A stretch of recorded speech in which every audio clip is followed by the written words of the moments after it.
We are live on Mortal Sportsman. Let's go. Cheers to you, fellas. Long time coming, baby. Cheers to the scrambler. My name is BJFF. As always, we have Johnny Anchors. And newly to the podcast, we have at Scrambling for You. Or what we know him as Scrambling for Units. This man So, pays. Always be scrambling for them units. yes, sir. Every week. So your big thing is golf, obviously. What Yes, sir. what are some of the fucking things that you look at for golfers? Because you Yeah, come man. from banger things, but I don't understand how you get it. Dude, it's crazy. Golf is like the one sport where there's just so many variables every week. Like in football, you don't play a guy because he's playing on turf or real grass, right? That doesn't really matter. In golf, there's I think they say the agronomy, if I have that correct, like the rough, the fairways, the greens, they're different grasses every week. And crazy enough, when you're that good and at that level, some guys prefer different types of grasses. That's just one example, right? And each course is going to have different approach ranges, different skills that set guys apart. So I'm a stat guy, and I started betting golf like 2-3 years ago and just fell in love with it. It's just fun to look into all week, and then it's 4 days of sunrise to sunset action for one bet. You can't beat it. I was gonna say you're just sweating for 4 days, hoping Mhm. that your winners hit and then taking match play hits all the fucking time. That's It's right. beautiful. I mean, Let me try to break this down though, just on the grass. Okay, Yeah. so you have charts of grass types as opposed and how it correlates to different golfers. Where are you getting that information? Like specifically, like a golfer's ability on grass. Is it just articles, or is there No, yeah. data out there? So back when I started, I kind of built my own stat model, and it wasn't that great. I couldn't get that kind of detail. There's actually plenty of sites out there. The one I use is BetSperts, it's called. Okay. It's like 20 bucks a Free month. plug. It's just a stat database, right? They different courses or different categories, a birdie fest course, a links course, like stuff like that. So you can really just slice and dice their stat database and create whatever model you want. So it's pretty nifty stuff. Using just Excel formulas for the most part. You can export it and do that, but I mean, these tools have gotten so good that it's not really necessary. That's how I used to do it, but I stay right in that BetSperts app now, and you can slice and dice it right in there. hell yeah. And so, how many units are you up so far this year? I believe it's 137.6, maybe. I should have prefaced this. What is your year run? So that's on the year. Last year we were plus 184. So this year we're getting close. Oh no, we lost anchors. This happens all the fucking time. I'm still here, but you guys keep going. Keep going. Okay. I'll fucking figure it out. So yeah, we actually got some messages lately on Twitter, like asking for my results to be, more visible, which I thought was funny because I mean, all I do is post results every Monday with Transparency Monday for the followers. So I created a Google sheet where you can break it down to every bet I make, right? An outright, a placement, a matchup, and outrights is our money winner. I think our ROI for outrights is like 55% this year, right? So if you're betting in stocks, you should just be betting in outrights instead. Oh shit! God damn. Yeah, it's been a fun year. So what is golf? So I don't know much about golf. I know some of the names. I don't know much about anything about it. So what is a golf year like? What is the year? So football's like September to February. What's a golf year run? Another beautiful thing about golf, it just runs all year. These guys don't get it. So the new schedule, right, is January to August. Okay. But then they do what they call the FedEx Cup Fall, which is basically anybody outside the top 50 is fighting for spots in tournaments. They're fighting for their card. And that goes. That's usually when people stop betting on golf, because after that's over, no one really plays anymore. But not you, my friend. Not but that's fucking where the scramble money for is. units. So from September to December is FedEx Cup Fall. So it's year round pretty much. They never stop. And plus, can you ever do like DP World Tours or any of those? You don't really mess with the other tours as much unless it's an off week. Yeah, so I had to go back to my roots a little bit. They don't have those stat databases for those other leagues unless I'm missing it, right? So I started betting DP World Tour in August this year, and I'm back to my roots. I'm creating my own model in Excel. I'm pulling stats off different websites. So, I mean, it's been profitable so far, but I'm not really tracking those yet. I'm still kind of getting my footing in DP World Tour, but Beach, the best thing about the DP World Tour is not only is it 4 days, but it starts at 2 a.m. and it ends at noon. So you watch DP World Tour till noon and then PGA Tour till dark. It never stops. So that's what you were talking about on Twitter? Like, I was watching it at 5 a.m. Like, what the fuck? Yeah. I thought they were just halfway across the world. I didn't know what the fuck was going on. They are. They are. They're playing in Spain. I mean, John, what is it? It's what, 3 a.m. Fleetwood's over there. John Rahm tees off in 5 hours. I fucking love John Rahm. Dude, how can you not love the big Spaniard? When he was coming up and he was a head case, I could relate to that. You know I could relate to that. Yeah. And fucking John Rahm, when I was like, you know what? If that little Spaniard kid can just figure out his temperament and learn how to like hit consistently off the tee, because he would just he was like a Mickelson in a way. I think that was his mentor, if I'm not mistaken. But I was like, as soon as this kid can figure it out, he's going to be a problem, and he was for a little while. Yeah, it's a shame. I mean, I'm not going to get into the live BS. We're getting into it. Why the hell? Oh, we can. We got a long. We don't have to go now, but yeah, I get you. Yeah, but like those guys going there, like, I mean, they're getting paid out the ass. So I'm sure they don't regret it, but they're irrelevant. Like, no one's watching that. Like, you could barely bet on it. Like, I just we lost BGF. I will say that the level of the level of competition is down because it's a lot of very good players, but their desire to win or need to win to keep paying for themselves obviously is not there. There's no incentive for them to really play all the way out. Yep. Is that good? I mean, some of my favorite fucking golfers are over there. How could you not at least pull for them in a major from here and there, or toss them into a model? That I was gonna say that has to probably make your modeling also very hard. It does. So you got two options, right? You can either pull historical stats for those guys, look 2 years out, or you can go and pull some garbage live stats about like green and regulations, or just look at what position they're finishing in. So you're spot on. It makes it tough to bet those guys. Yeah. BGF, are you back from the grave? I have never left. I saw the camera tip off. Well, let me ask this too as well. At least while we're on the topic of live.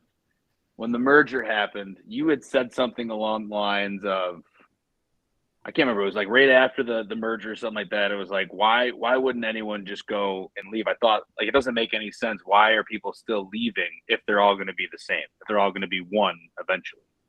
Anything you got out there? Like, what's the holdup, or why people still have two different leagues?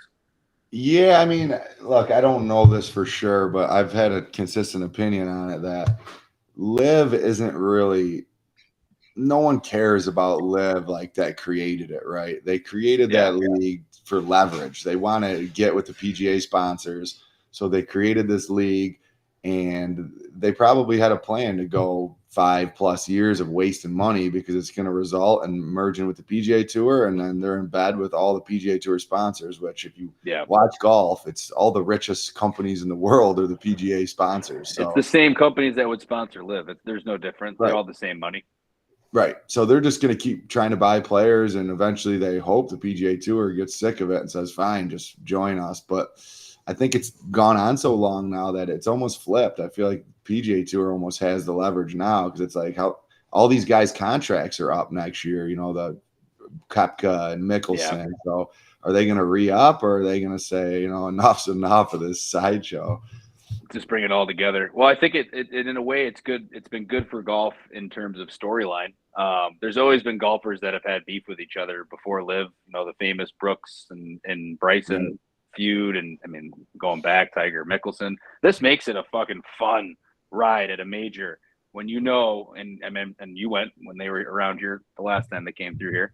I'd love to go to one again with you. Fucking fuck it, let's travel. Let's go to a Ryder Cup. Yeah. That would be a good. That'd be sick, yeah. But like you could, to me, when I was watching them, they would match them up together in like a good little matchup. You know, Mickelson and Fowler; those are two pretty big polarizing guys. They would like want them to hate each other. They're walking down the fucking fairway together talking. They don't give a shit. They don't feel the rivalry. The fans do, and that's all they need. Right. Yep. What's going on with your mic, Johnny? I'm talking to you. Is that my mic? Definitely. I got a fucking earbud in. Is it the TV? I got the Mets game on too. They're down 2-0. It's probably the TV. Okay. I doubt it is, but I it was on like 2. I don't know. I'll shut myself up here. When I'm not on, I can go straight stealth mode if I need to. You don't have to. I was just wondering. Something was clicking. Yeah.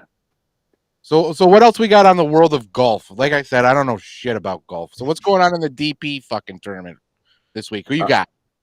Who do I got? Well, it's not sexy, right? I decided I'm in on Rahm this week in Spain for a few reasons. The big Spaniard! He's obviously a Spanish guy. I mean, 2 tournaments ago at the Spanish Open, he lost in a playoff to some little tiny midget. Did anyone watch that? That guy was like, no.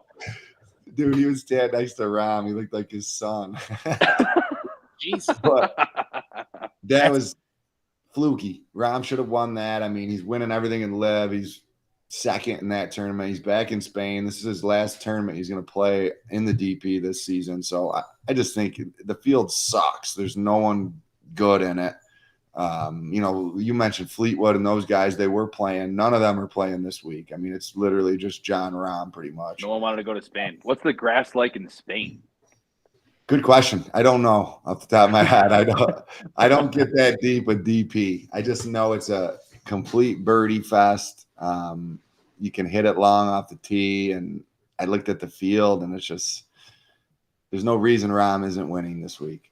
Or he gets going early. Is that the phrase? Is it get going early or? Yeah, and the thing is, so he went off at like plus 300, which is absurd for a golf outright. That's so short.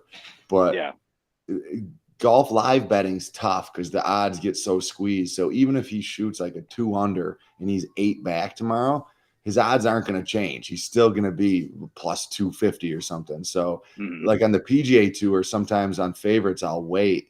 Because you Scotty get every single week. Scotty every week never really changes his odds. Exactly. Throughout the tournament.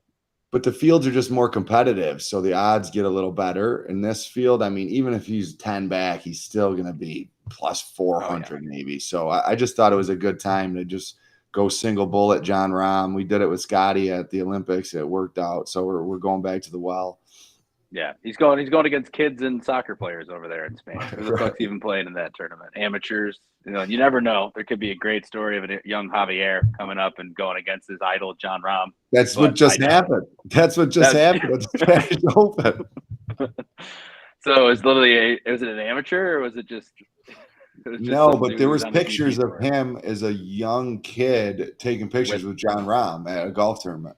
It was like no fucking way. Yeah, oh yeah, look it up, dude. His name's Angel Hidalgo, maybe. Yeah. Dude, it was hilarious. Your fucking followers are gonna think that's fake. I really didn't know that. I mean, I was just riffing. That's hilarious. Good for him. Dude, not to change the subject, but Amari Cooper to the Bills, baby. Let's go. You got right to it, baby. Come on. It's gonna be number 19. You know, let me ask you this too, Scramble, or you can look this up because I don't know the answer to this question, and I was asking myself this earlier. Who was the last Buffalo Bill, not like preseason player, to wear number 19? Who was it? I don't remember any 19s. Not really. What did Kelvin Benjamin wear? 11? 13. 13. I knew it was something like that. And I was thinking it was like a receiver we had for a year that was like a special teamer. Yeah. Was Shaver? What number was Shavers? Is he 15? Something. And we got rid of MVS was 15. I don't know. It's weird. He comes in. He's number 19. I do not remember the last player to wear number 19. You're on track. I looked it up. I don't know. KJ Hamler is currently KJ Hamler. So we're on the right is he track, not on the bro. team? I don't know. I mean, you'd only see that number out there for special McKenzie. Isaiah McKenzie. That was it. Wow, Isaiah that's McKenzie. a bad look. We didn't know that, Greg. Yeah, we gotta take a shot. We gotta take a shot. That's a bad. I don't know that. I mean, you're as big of a fan as I am. You just don't have. No, I said it's a bad look for us. Oh, bad look for the yes. I want to take a little bit of a shot for that. That's the rule. We didn't actually discuss that before we started, but if you say something egregious like that, I couldn't think of it. Why not? Donald Jones. Drinks up for Isaiah. Little Dirty. Little Dirty was a fun guy to have. He was a good locker room guy. Go over there, look it up. Number 19. Johnny Unitas. Duke Ferguson. Remember Duke? Yo, Booby Miles is going to the San Francisco game. But yes, back onto your point about Amari Cooper. What are your thoughts? Let's start with Bijafef. Bijafef, as a Miami fan who just picked up Eli Apple off of free agency again. Here we go. Run back the Apple man. They're tanking. What are your thoughts? For Amari Cooper going to the Bills, he's got to feel like a $3 hooker. He got fucking traded for, because that was some bullshit. That's like the fucking trades happening in our fantasy league. This is some bullshit. He got one. Put that through Roto Trade before. Yeah, that was some bullshit. I don't know how the Bills got away with straight robbery. I don't understand. He's 31 or 30. He's 30 years old. I mean, it's okay. Kind of the going rate for a receiver that age. He's unrestricted too, so yeah. We got him for pennies on the dollar. That's the real steal. That's we're paying him under $900,000 to play for us the rest of the season. I mean, good for you. Hopefully, it turns your offense around because it needs help. I wouldn't say it's going to be a huge turnaround, but Scramble, what are your thoughts? You brought it up, Amari Cooper. It's an exciting day, no doubt. Look, I wear Bills clothes in my videos often, so I'm sure people know I'm a Bills fan. I think it's huge for the offense. Yeah. I mean, you look at the team out there, and I mean, no one can get open, and everyone's getting on Kincaid, but Kincaid's a big-ass white dude. Like, he ain't supposed to be able to just go out there and get open. He can truck, though. He can when he gets the ball, he can get yards after catch. He's supposed to benefit from the other skill players, right? You're guarding other guys, and Kincaid gets open, right? He's not supposed to be the primary double receiver. Covered, yeah. We have no one. I mean, what's his name? Mac Hollins. I don't want to see that guy out there anymore, dude. I'm sick of him. He caught the first touchdown of the year right in front of us at the home opener. And I was like, no way. He's going to be relevant. We're going to be just fine. And then it was like, oh, God. The last thing I'll say about Cooper is I have no Stephon Diggs type concerns with him, right? I mean, he was in the Cowboys sideshow. He's been in the Cleveland sideshow, and you've never heard a peep from him. So, I mean, by all accounts, he's going to come in and go to work. So hopefully it worked out. Diggs sucks. Yeah. I don't know if you know this story. I'll tell you after. But, I'll just tell you now. Why not? We went to the game, the Patriots game. Was it last year on New Year's? I think so, yeah. And we got a Dolphins fan in our man Beach, who's up there in disguise. He didn't have you didn't have the Dolphins gear on, but you were incognito in there checking us out, seeing if there'd be a second round matchup in the playoffs. And then I was scouting. Which at the time, I mean, it was getting to the point where Bills fans were also kind of split on the issue of Stephon Diggs, but it was still leaned more on Stephon Diggs' side, like we need him kind of thing. And he just motherfucking is like, he sucks, dude. Diggs fucking sucks. And you got everybody in the crowd turning around, looking up. Everyone from regular Chads and Brads like us, or you got fucking other dudes like kids that are like, shut up, Stephon Diggs is the man. Got into an argument with an 11-year-old. I'm not gonna lie. I should bring him back up there. Dad involved. You were right. I should bring him back up there and be like, you remember this guy? I think we all owe him an apology. Listen, this was at end of second quarter, going into third quarter. You just missed a first down thrown to Stephon Diggs. He dropped the fucking ball. Go figure. So I started chirping because I hate that fucking guy.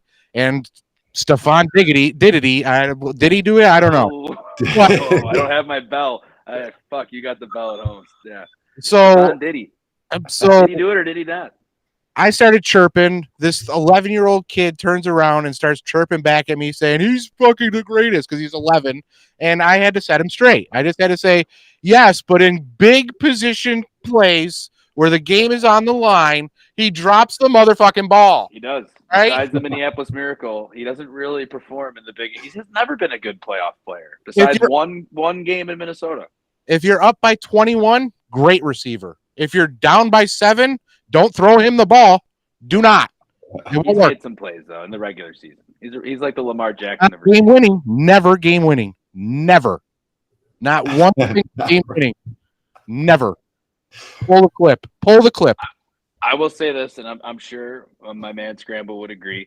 I don't think we're expecting him to even Amari to come in and be Stephon Diggs. I think if you're like 3/4 to half of him in a way of just being that guy that's going to be able to make the play, like you don't. He's like you said, he's not going to need the ball. He's not going to ask for it because shit. Look at the last fucking quarterback he had. He just basically gave up on playing with that fucking quarterback, the feeler, and it's. His upgrade is like cannot be fucking under or overstated enough. His drops are a bit concerning though. I saw a montage of his drops from this season, 6 of them. He leads the league, and the last one was just a routine ball over the middle, and he just volleyballed it straight up in the air to the Raiders receiver, and I was like, what? Or the Raiders corner, and I was like, what the fuck was that? Some of them were bad throws, but like they were all catchable.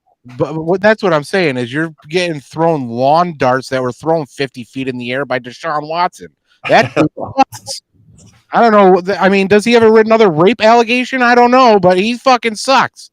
I had them for our preview episode. We did it with a bunch. We did it with like my brother, Swigs and his brother, and then you don't know the names. You could Wingman. You know Wingman. I think I do. Swigs and Chugs got to be a hell of a guest on that. Oh, Chugs lives up to the name. Oh yeah, he stops participating about halfway through, but in 9 beers deep in like an hour and a half, and he's like, "Yeah, I'm gonna go downtown." Yeah, yeah, that's how they do it. I had the Browns, though, embarrassingly enough, because I really thought they were going to have another rape allegation come out.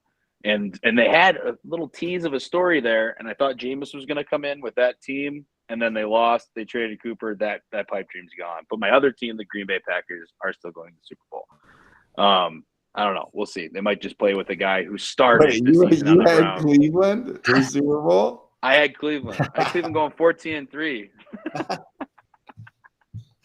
Their schedule in the end of the year with Jameis Winston being the quarterback and Chubb being back, like I was really buying into their schedule and how it lined up, and I was like, shit, Cleveland would be a tough place to play if that's how they finish the season. I'm looking big picture there.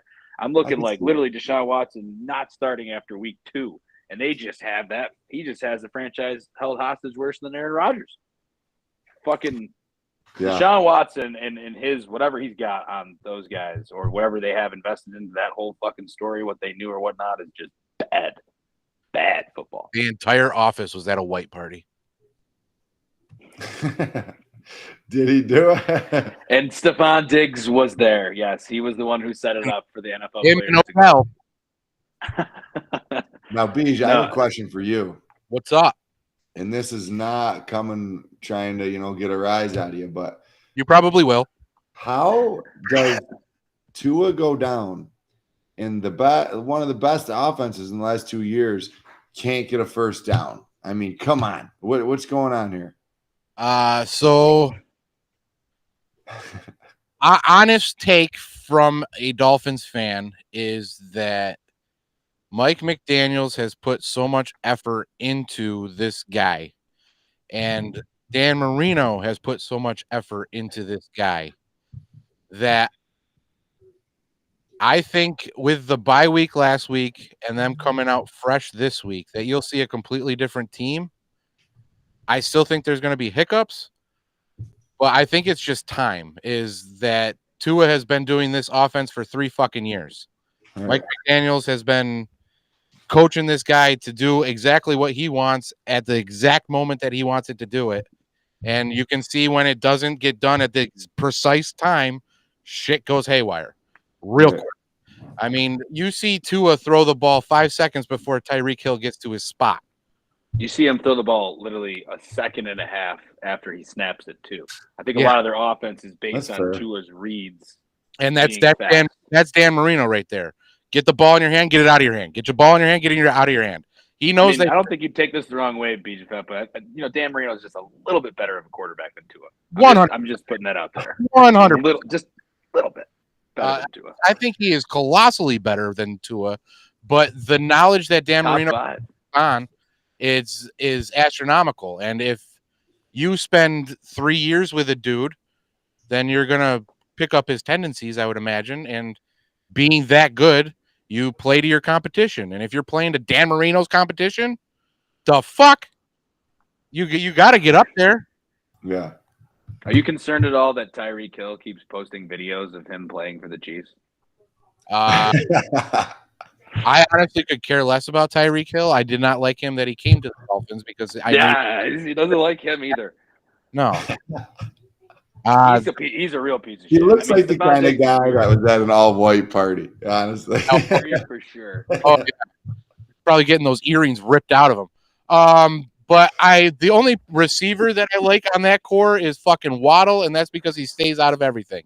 He wasn't even in the He wasn't even in the HBO special because he said he didn't want to be a part of it. So, I mean, he's also Mr. Positivity a lot. He's Mr. Honesty. He's Mr. Positivity. He's never on the sideline lately. He is not. Well, maybe not positivity, but he's Mr. Honesty. I mean, yeah, you give him that. I mean, Tyreek Hill. Let's be fair. Him in one of my 6 fucking leagues, 7 technically, but one's a guillotine. And I mean, I took him first overall because everyone's like, "Yo, C-Mac," and I'm like, eh. And like we'll get to that point too as well. I know that the man up there with the nice wine glass, unfortunately, was one of them that landed that guy. And I was like, I mean, I already have Jefferson in another league. I got CD in another league. I want to spread the wealth. And this is what I didn't give a shit about. So I was like, fuck it, I'll take Tyreek Hill first. I'll take shit for it. And I think C-Mac went like 3rd or 4th. But yeah, he's been just as disappointing because it's just an irrelevant offense. You're the worst offense in the league. Literally the least scoring offense in the league. Mm-hmm. Maybe you have a bye, but should we do the C-Mac story? What is your take on Tua? Well, hang on a second. Is Tua coming back? I'm trying to gather as much info as I can as a fellow Tyreek Hill owner. I'm trying to understand, but they're not saying anything about it. I don't think he woke up yet. It's very possible. I heard he just started being able to do his ABCs and count to 10 again. But other than that, he's probably got a playbook. I heard he just got his fingers unstuck. So just okay, we're good. Oh, that poor bastard. Poor fuck. I feel bad for him. I legitimately feel bad for the man. I don't the Dolphins maybe, but the man. I don't think he can come back. I don't think NFL. They say that they're not going to fucking persuade his decision, but you can't have that dude on the fucking field. He's going to go into a fucking shock and out and die. Like this fucking guy. He already did a seizure. That's what the fucking hands were. That was a seizure. Whether he should or not. Yeah, he'll be back. I agree. Do you think Mike McDaniel makes it to next year for when he comes back? Because he ain't coming back this year. He's coming back this year. He's coming back like week 8. Next week he's coming back. Book it. I mean, Miami. Who's Miami play this week? Do they have an easy game? Do they have an easy comeback game? Tennessee. I think. Yeah. No, we played Tennessee. Yeah, I was going to say. That's a shot. That's because that's how you know you're really a Bills fan at heart, motherfucker. We're playing Tennessee this week. No, it's probably I can't remember. Colts. Patriots. Colts. That's a winnable game. You could win that game. Not if you can't get a first down. Well, your belief is that they're going to have a good bye week, and Well, that my they're belief, well rested. what the fuck? Who did that? My week is that Raheem Mostert is back, so just fucking run the fucking ball. You got Devon Achan. When he gets tired, put Raheem in, and boom, there's your first down. There's your touchdowns. There's your offense. You're Army now, motherfucker. All right, you're Army and Navy. Army You Navy, run they're the looking good. you run the ball.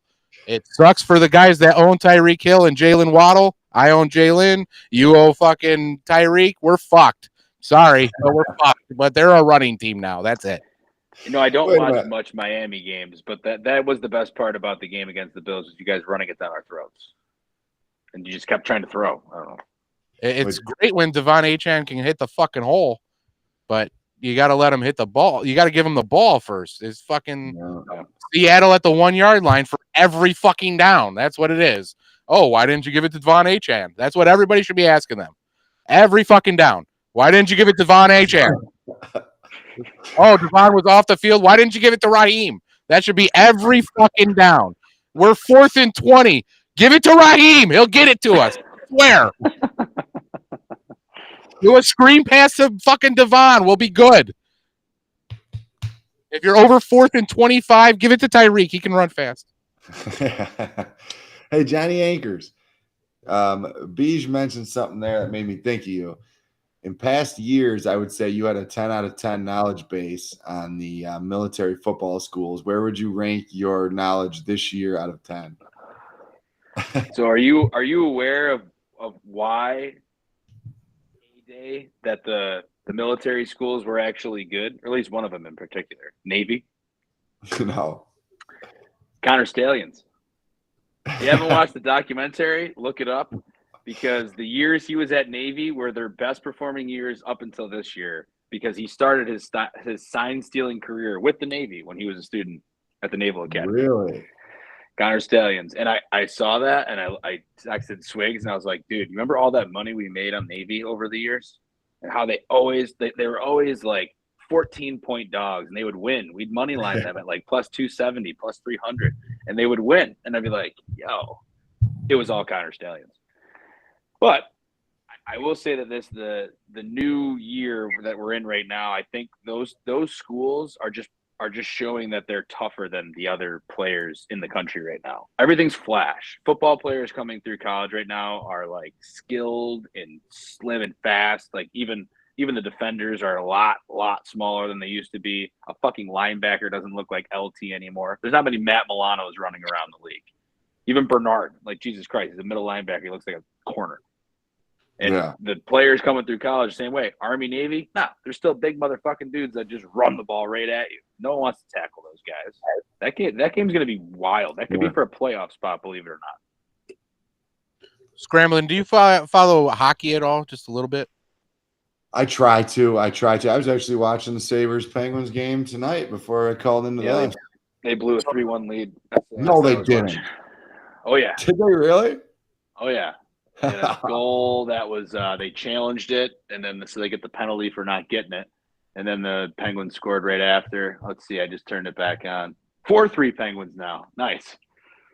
That's our Sabres. Right, hold your thought, Beej. I got to follow up on a conversation from earlier. Well, I don't know if this is gonna work, but I'm gonna try to share my screen. Okay. Well, my only thought is, if you follow hockey a little bit, for both of you, is, do you think that the change in NFL players will be just as drastic or more drastic than the change that we're seeing in the hockey? Because now all the hockey players are going 100 miles an hour, no matter where they're going. It's every sport. But do you think, even though he's a hockey guy, he could tell you basketball is now also more finesse than size. And I mean, there's still size to it because it's still basketball, but like the European game has influenced every sport. Yeah. Agree. Like I don't know what the thing it is with hockey. It's like you still have to have big guys that like come out of Canada and they're like solid defenders, or the goalies now. You don't have a lot of Johnny Quicks that are like fucking 6 foot tall. These guys are like 6'6", and get the huge fucking pads, and they all come from Finland or fucking Sweden. Like A lot of Russians. Like, they're just different, man. They're born differently than we are. We're born soft. That's pretty much what it is. We're fucking baby back bitches here in America. Like, look at our football players now. That's the only sport that's still like 100% American. Baseball, hockey, basketball, they're all getting invaded by the rest of the world. Football's invaded, bro. How many syllables are on some fucking people's fucking names? Sorry, but can you guys see my screen or no? No. Let's see. I think BJF would have to share it somehow, but all right, never mind. Hold on. Is that present? Oh yeah, there it is. Presentation mode. There it is. Oh, it came up? Yeah. We got it. Is that John Rahm and the little boy? What the fuck's going on here, dude? This is the guy that won the tournament. He's on a lollipop cube. The lollipop cube. Like, what the fuck is that, dude? What is going on there? What the fuck? Ever since we had that conversation, I pulled it up. I had to show you guys. I was watching that. I was like, what is going on? At like 7 a.m, getting ready to go to work. I was like, oh, yeah, this is great. So that in the Hobbit won? Let me tell you guys one of my favorite things about betting golf. Tomorrow morning, my kid's going to wake me up at like, who knows, 6:40 maybe. He's going to say something weird to me, like, let's go down and do crafts or something. And the first thing I'm going to do is tell him I got to go to the bathroom, and I'm going to open up the DP World leaderboard. I'm going to scroll all the way to the bottom, and I'm going to go one player at a time until I see John Rahm's name, and it better not be until I get way to the top of the leaderboard. It's the best. I think you guys should bet Rahm just so you can experience that tomorrow morning. You know what? I think I might throw a little bit on Rahm. Can you get it on the normal books like FanDuel and those sites? Yes. Okay. I mean, this would be my first ever DP World Tour bet, so I'm excited. You got to soak it in. Every single player that you pass, you have to like fist bump or like say something and just keep going one by one all the way to the top. That's the real secret of what makes it like worthwhile. It's not the winning the money part. It's not the fact that you're up all these units throughout the year or helping other people gain units. A ton of our fucking friends tail your bets. I tailed a few. The Xander at the fucking PGA was like. That was amazing. That was one of the best ones ever. But yeah, that's why you do it, is for the morning scroll to avoid family responsibilities and duties, and you're just like, oh. Then you see what happens though when you see him early. Do you immediately just go, fuck, we got to double down? What happened to me last week? I had 3 long shots, and I saw them all within like 3 scrolls. I was like, fuck, we're on to the PGA Tour. Who's the PGA this weekend? Is there an event? Yeah, they're playing in Vegas. Shriners Children's Open. Okay. Shriners. It's going to be interesting. I mean, talk about stats and data. I mean, and I don't know where Beige went. The cat's looking for his phone here, but I'd say looking for the phone. I'm trying to take a live bet on John Rahm, but I can't. All I get is Shriners. I don't get live. You're probably on PGA No, it's Tour. not live. It's DP. Yeah, it's DP. You just go to golf. I did. I get PGA Tour tournament specials. And look, this week at the Shriners Anchors, it's fun because the weather is a big deal this week. And a lot of people that don't follow it closely would never know that, right? So Vegas has bad weather this weekend? So I'll get into it. So the Thursday morning guys, and this is why like Liv thinks they're cool shotgun start. Nobody cares, but This is actually like the whole thing that I do look at before I take a bet. Who are the guys going off in the morning, and who are the guys going off in the afternoon on day one, and what the weather's like. Right. Like it could swap. It's smart because tomorrow morning there's no wind till like noon in Vegas. So all the early guys are going to play with 0 wind. And then come like 2-3 o'clock, it's going to kick up to like 30-mile-per-hour gusts, which is substantial when you're golfing. That's wicked. I think there's going to be a 3 or 4 shot difference on the waves. But to make it worse, those PM guys now turn around and play in the morning Friday, and the wind continues up until about 2 or 3 o'clock Friday, and then it tapers off. So like you want a guy that starts early tomorrow and late Friday, and they're gonna have like a 6-shot advantage. And I keep seeing people posting cards with Tom Kim, who's a 1,200 to 1 favorite, which is short as hell. He's teeing off at 3:30 tomorrow. Like he has no chance. How do these to guys win. not do? Right. How do they not understand that? Like, is Tom Kim just like ability to play through those conditions, or like? Well, he's won this event 2 years in a row, so Okay, all right. Well, that's fair. I'll go out on a limb though. There's no chance he wins this turn. He's got the worst tee time in the whole field. There's just no way he wins. Okay. John Rahm, I found it. DP World Tour at plus 280, $30 to win 120. So it went down since we started talking about it. What? Scramble for Units moved the line since he started talking about it earlier in the pod. I did get it at 300. Son of a Another wrinkle to golf betting, like in NFL, right? Like it starts at -4, maybe it goes to 4.5 or 3.5, but like golf is cool like that. At the start of the week, you can catch guys. I caught Svensson this week at plus 7,000.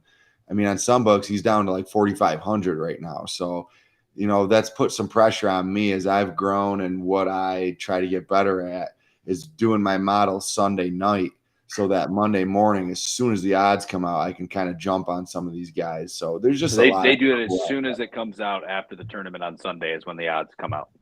Yeah, and dude, those lines move like crazy. The first day on Monday. Yeah. Yes. Okay. All right. So how long have you been building this model? I started. I don't know. Neighbors tied it up. Let's go 4-4 Paterka. Keep going. I don't know if anchors will remember this, but my first big golf win was on his offshore book. It was Colin Morikawa at the Open. Yeah. What, 4 or 5 years ago? No, 2020. I think that was 2020 or 4 years ago. Okay. 4 years ago. Yeah. Yeah. Good math. It was just, I had so much fun. And that's when I was casual, right? I would just sign in and pick a random player. And from that day on, I like started tracking it, right? And yeah, so I mean, I've been tuning how I approach tournaments. What? It's been a couple years, Beej. I've been tuning what I pay attention to me, what doesn't matter, what does matter. So it's been a journey. So do you just like plug numbers into a spreadsheet now and it spits out data, or what do you get? What do you got? You got an AI model or something? Well, he's got it. No, so I use that BetsBird site, and then I use some of my own data, and then I get a ranking based on like a weighted average, right? So if you saw my video this week, like I have A stats, B stats, C stats, and then I have some D and E stats. So I rank them out, right? So like this week I have like strokes gained approach on easy courses with heavy winds. That's only like 3%, right? Because a lot of my guys aren't playing in the heavy winds, but they might Saturday and Sunday. So I just want to feed it a little bit. But, you know, building it out that way, it gets me like a top 15. And then I click into those specific players and I look like, how have they been in their last 3 tournaments? Like putting's really important this week. Are they hot? Are they cold? So that's where it gets into a little bit of a feel it out type range. It's a bit investigating. It's more analysis right. than just running numbers. Right. It's not like I put it in top 5, I bet top 5, right? Like Scotty's number 1 in every model I've ever made, and I don't bet Scotty every week. I mean, you got to know when to fade him. When putting's important, you fade Scotty. When putting doesn't matter because the conditions are tough, you play Scotty. I mean, yeah. It was interesting this year too as well. Then you kind of started introducing people to the field without bets. Yeah. So it was like bets without Scotty. A lot of them that I came across, though, unfortunately, weren't just like without Scotty, but like without Scotty, Xander, and Morikawa or someone like that. But that's a good way of staying engaged to every tournament with a guy that's just fucking running the show right now. Yeah, and you do that when like the odds suck really bad, but he's a perfect course fit, right? Like if Scotty was playing this week, I wouldn't play that market because you need to have a hot putter this week. And can he get one? Sure. But the odds are that he's not gonna. So like, I don't think Scotty would win this type of tournament, right? It's a putting contest. see how many times you can put it within 30 feet, and whoever makes the most putts wins. That's not a Scotty tournament, right? But No. when you look at like the players championship, right? Like Scotty won that actually this year, but he's won it twice, at least 2 or 3 times. It's a tee to green test, right? There's a lot of water. It's tough chipping. It's like the shittier players suck at those events because it's actually hard. So that's where Scotty, it's like he's either going to win or come in the top 5. So you're either going to bet Scotty or you're going to bet a market that doesn't include Scotty because you're stupid to put $400 down on 10 guys when Scotty's just going to win the tournament, right? Yeah. How about Scotty at the Olympics too? I mean, that all-time fucking comeback story. When I had Fleetwood, who's a career silver medalist. He really is a career silver medalist, Tommy Fleetwood, and I had him to win, and Scotty just did Scotty at the fucking Olympics. Yeah, that was a fun win. I mean, I think he was plus 360. That was my first ever single bullet win. I wasn't even watching Anchors. Round 4, he was like 8 back. Yeah. I didn't watch out of it. Yeah, I turned the TV on. He was 2 back. I was like, dude, he's gonna win this. He's gonna win this tournament. It's a hell of a fucking just story of like he is the dominant one. Like the winners of it, who has it been? It's been Justin Rose. Who was the other one that won it the last time before that? Won a gold. Shoffley. Are you getting thumbs up on your screens? Yeah, Grills or Anchors is doing it. Silent partner must be on the tree. Yeah. Oh, dude, no, it's me. Oh, it's me. Oh, you're a dick. Look at. I didn't even know I was doing that, but now you're not doing it. I'm not gonna stop. Someone's doing it, but it's not you. No, it matched his finger. I'm telling you, I think someone is. Yeah. Every time it does it, it literally rips you with a fucking. And I've done it a lot. I do it a lot. That's my thing.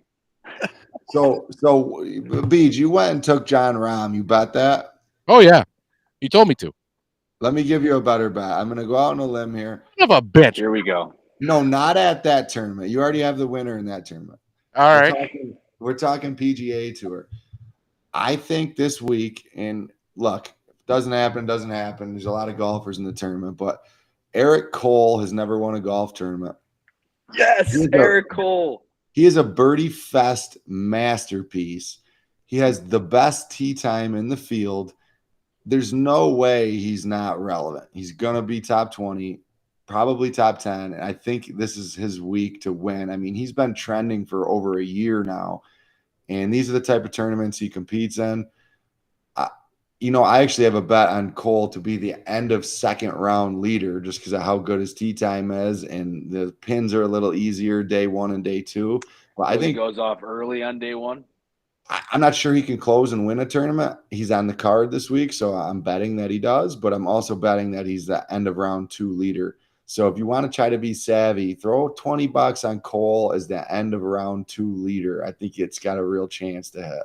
Okay. That's a very, very, very savvy bet of taking a look at the weather, the player. Eric Cole, for his credit, is in a lot of tournaments he normally shouldn't be in because, like you say, he's a birdie fest kind of guy. When it's a big, minus 20, minus 19 fucking final winner, he's always at like 17, 16. He's right around there. And it's like, who's this Cole guy? He was rookie of the year a couple years ago.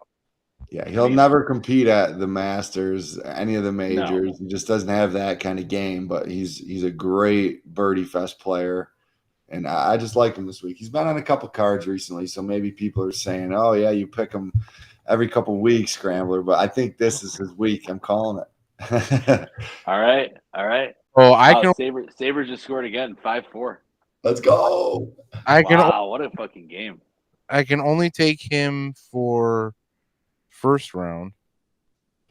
You're on the legal books, so does he have a Grills account or no? No.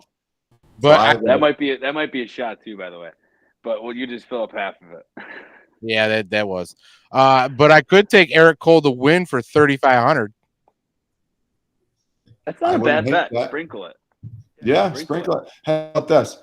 I'm going to put $20 on Cole, end of second round leader right now. And if it hits, we'll split it 3 ways.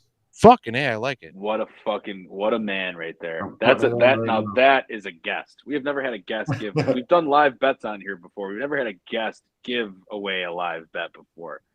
That's fantastic. To our listener, single. I think I can't really see much. One singular listener. It's got to be Silent Partner, which I'm surprised he hasn't. I'm surprised he sent hasn't. anything in yet. I'm surprised he hasn't sure. That's a great bet. I bet you I could probably find that on that site you were talking about, discussing with some guy. I don't have no idea who that is, but yeah. Which I fucking may. We'll see. I gotta go see our guy this weekend. He's coming to the game with me. The family member. Oh, we're speaking in real good tongues. Member. The guy. Guy. Above the guy. Above the guy wearing the fake hair. He'll be at the game this weekend. Is it too bright? Can't see shit. Now it's coming into I focus. see it. Focus. Oh yeah, there it is. 25 to win 700. 20 to win 700. We're splitting that 3 ways. Let's fucking go, Eric fucking Cole. I can't show mine, but I put $10 on Eric Cole to win, so we'll split that fucking 3 ways. No, we don't have to. I got a lot of money on Cole to win already. Do you know his tea time? Do you know his tea time for Thursday or tomorrow? Right? Yeah. What, East Coast time or Pacific? East Coast. Yeah, my time. My time when I got to scroll. I think 10:20, 10:30. Okay. It's going off early in Vegas, dude. He's not a drinker. It's a good thing I got ESPN Plus. I will be attended to that. That'll be a perfect way to start the day. Let's fact check me. Let's see. 11:12 Eastern tomorrow morning. 11:12 Eastern. Okay. All right. So he gets good weather. Pretty much all morning long to go low, and then the second day, he just stays consistent where he is. Gets more birdies, and he's your fucking round 2 leader. Man, I love that bet. And I didn't place it, so it doesn't mush. I didn't place it. He placed it, so it's going to hit. Yeah. Fade Johnny, this fucking guy. Scrambler. I apologize to all Bills fans for this, okay? There was 2 games this entire year where I didn't bet against the Bills, and they were losses. I didn't take the bets because they were dogs. I usually take them against teams that we should win because it's plus money. I did it as soon as the lines came out after the game last night. So I got Moneyline Tennessee. You're welcome, everybody. I am a mush.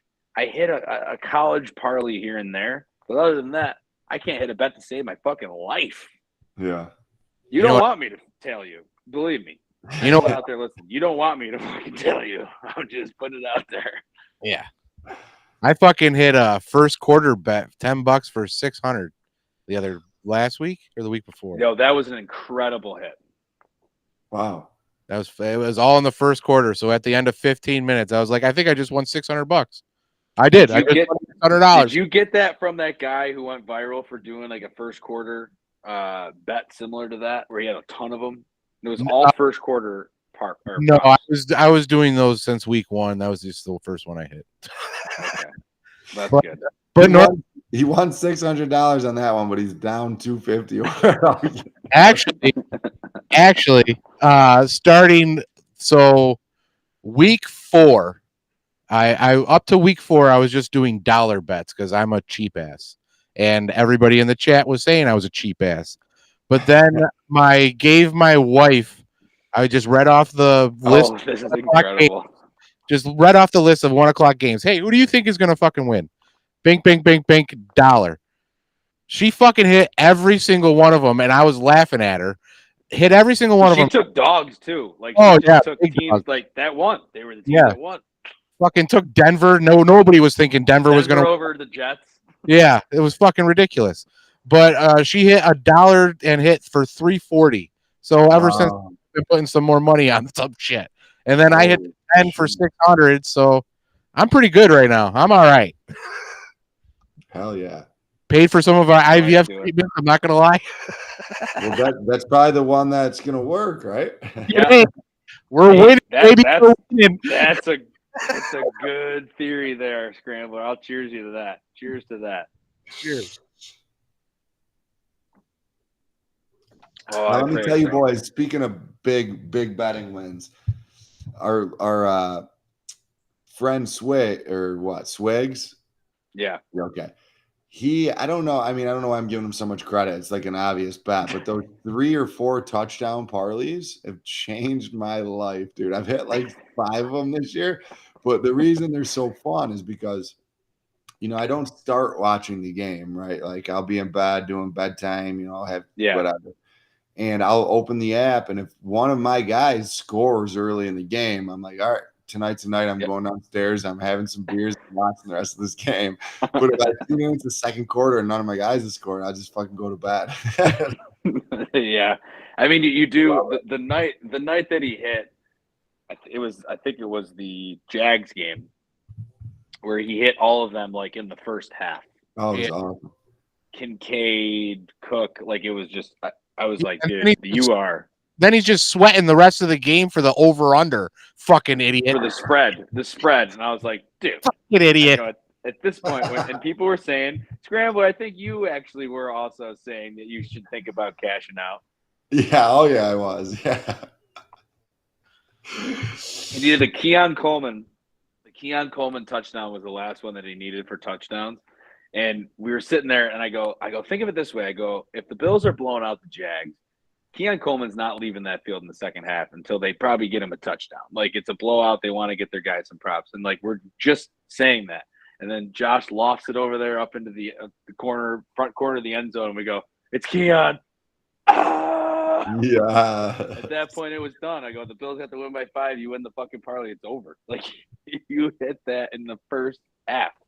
Yeah. Love it. That's when they almost like you say, and then you can go to bed happy or stay up and just booze because you just fucking won. They have how many of those have you hit? Have I hit? Yeah, I've hit I think 3 of them this year for pretty hefty amounts, and to the point where I don't think I need to win one the rest of the year, but I'm going to keep hammering them. Dude, when they hit, they just seem so easy. It's like I got these 4 guys. It's like at the end of the first quarter, 2 of them already have touchdowns. It's just a good bet. But speaking of like hitting and not knowing, like I don't really know how much I'm up. That's one thing golf betting that has been important for me creating this Twitter, because it's like I'm accountable for all the bets I make, right? Yeah. So I have to be smart about it. I can't just take 15 matchups and if I can lose 12 of them, just delete the post, right? It's helped me be Anchors, I've been a gambler since 9th grade. Like, oh yeah, tracking that's why the league is called the Degens, baby. It's just a league full of fucking Degens. Just tracking bets and having people like calling you out for it has helped me so much in golf. So it's been fucking a cool, really fun journey. It's kind of takes over my life. Like I tell my wife and kids who I have every tournament, they don't give a shit. But for 4 days of the week, they do when daddy wins. They do when daddy fucking wins and brings home some serious money. No, they don't care, dude. They're rooting for the other guy. I'm like, if this pot goes in, I win $3,800, and my son's like rooting for the other guy. I'm like, he won't for long once he figures out that daddy was onto something and doing something special. Yeah. Like, fuck, that's so funny. You two are hilarious together. Kid loves the Bills, though. I did good. Yeah, this kid loves the Bills. Who doesn't around here, right? It's so good to get a kid foundationally obsessed with a losing. Like, it teaches kids how to deal with disappointment very early in life. They won't have to deal with that type of heartbreak for many years before they're the age that they are right now. So it's like it just kind of gets them ready for the realities and harshness of the world by being a Bills fan. Well, Bija's team is setting. At least we're in the sun, motherfucker. Yeah, nothing but. We get the aliens every now and again, and then we get the hurricanes, but we're in the sun. The ones from Honduras? No, not those aliens, the actual aliens from the Bayside Mall or whatever. I look at a kid in Western New York that's raised, I mean, it hasn't happened that much anymore, but it does. I mean, we got neighbors that are Dolphins fans. They're fine. They're fine people. I was like, man, you're really gonna have your son go out there in that teal and orange, like, Red, white, and blue, baby. This is America's. Oh, I got the wrong way there. America's fucking team right here. The Buffalo Bills. And doesn't that say something when America's team goes through tables in the tailgate? I mean, absolutely. Yeah, Scramble was there. Scramble was there for a lot of the tables before they ever became a thing. He could attest to it that your man Johnny Anker started that thing from the beginning, but he was also a part of it as well. I mean, you've gone through a couple tables, right? Oh yeah. Oh yeah.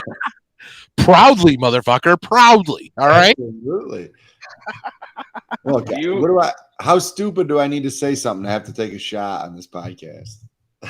I mean, you just either reveal another cast member or it's you just take a shot. I mean, if you really want to take a shot, you say something like, Amari Cooper got traded to the Bills from the Cowboys. He was good for them last year. It's like something so egregiously stupid that you're just like, yeah, that's a shot, buddy. I took one earlier for forgetting about Isaiah McKenzie, and that's like borderline. I asked the question. I was like, I literally couldn't think of it. I should have known it, so I took a shot. So how's that Miami quarterback? What's his name? Byron Leftwich? Oh, there you go. Nice. Yeah. Byron Leftwich, the Miami quarterback. Shit, man. I gotta go get more booze. Hold on. I'll be right. Actually, no. Hey, hold on. You want to know something cool about this Punta Cana shot glass?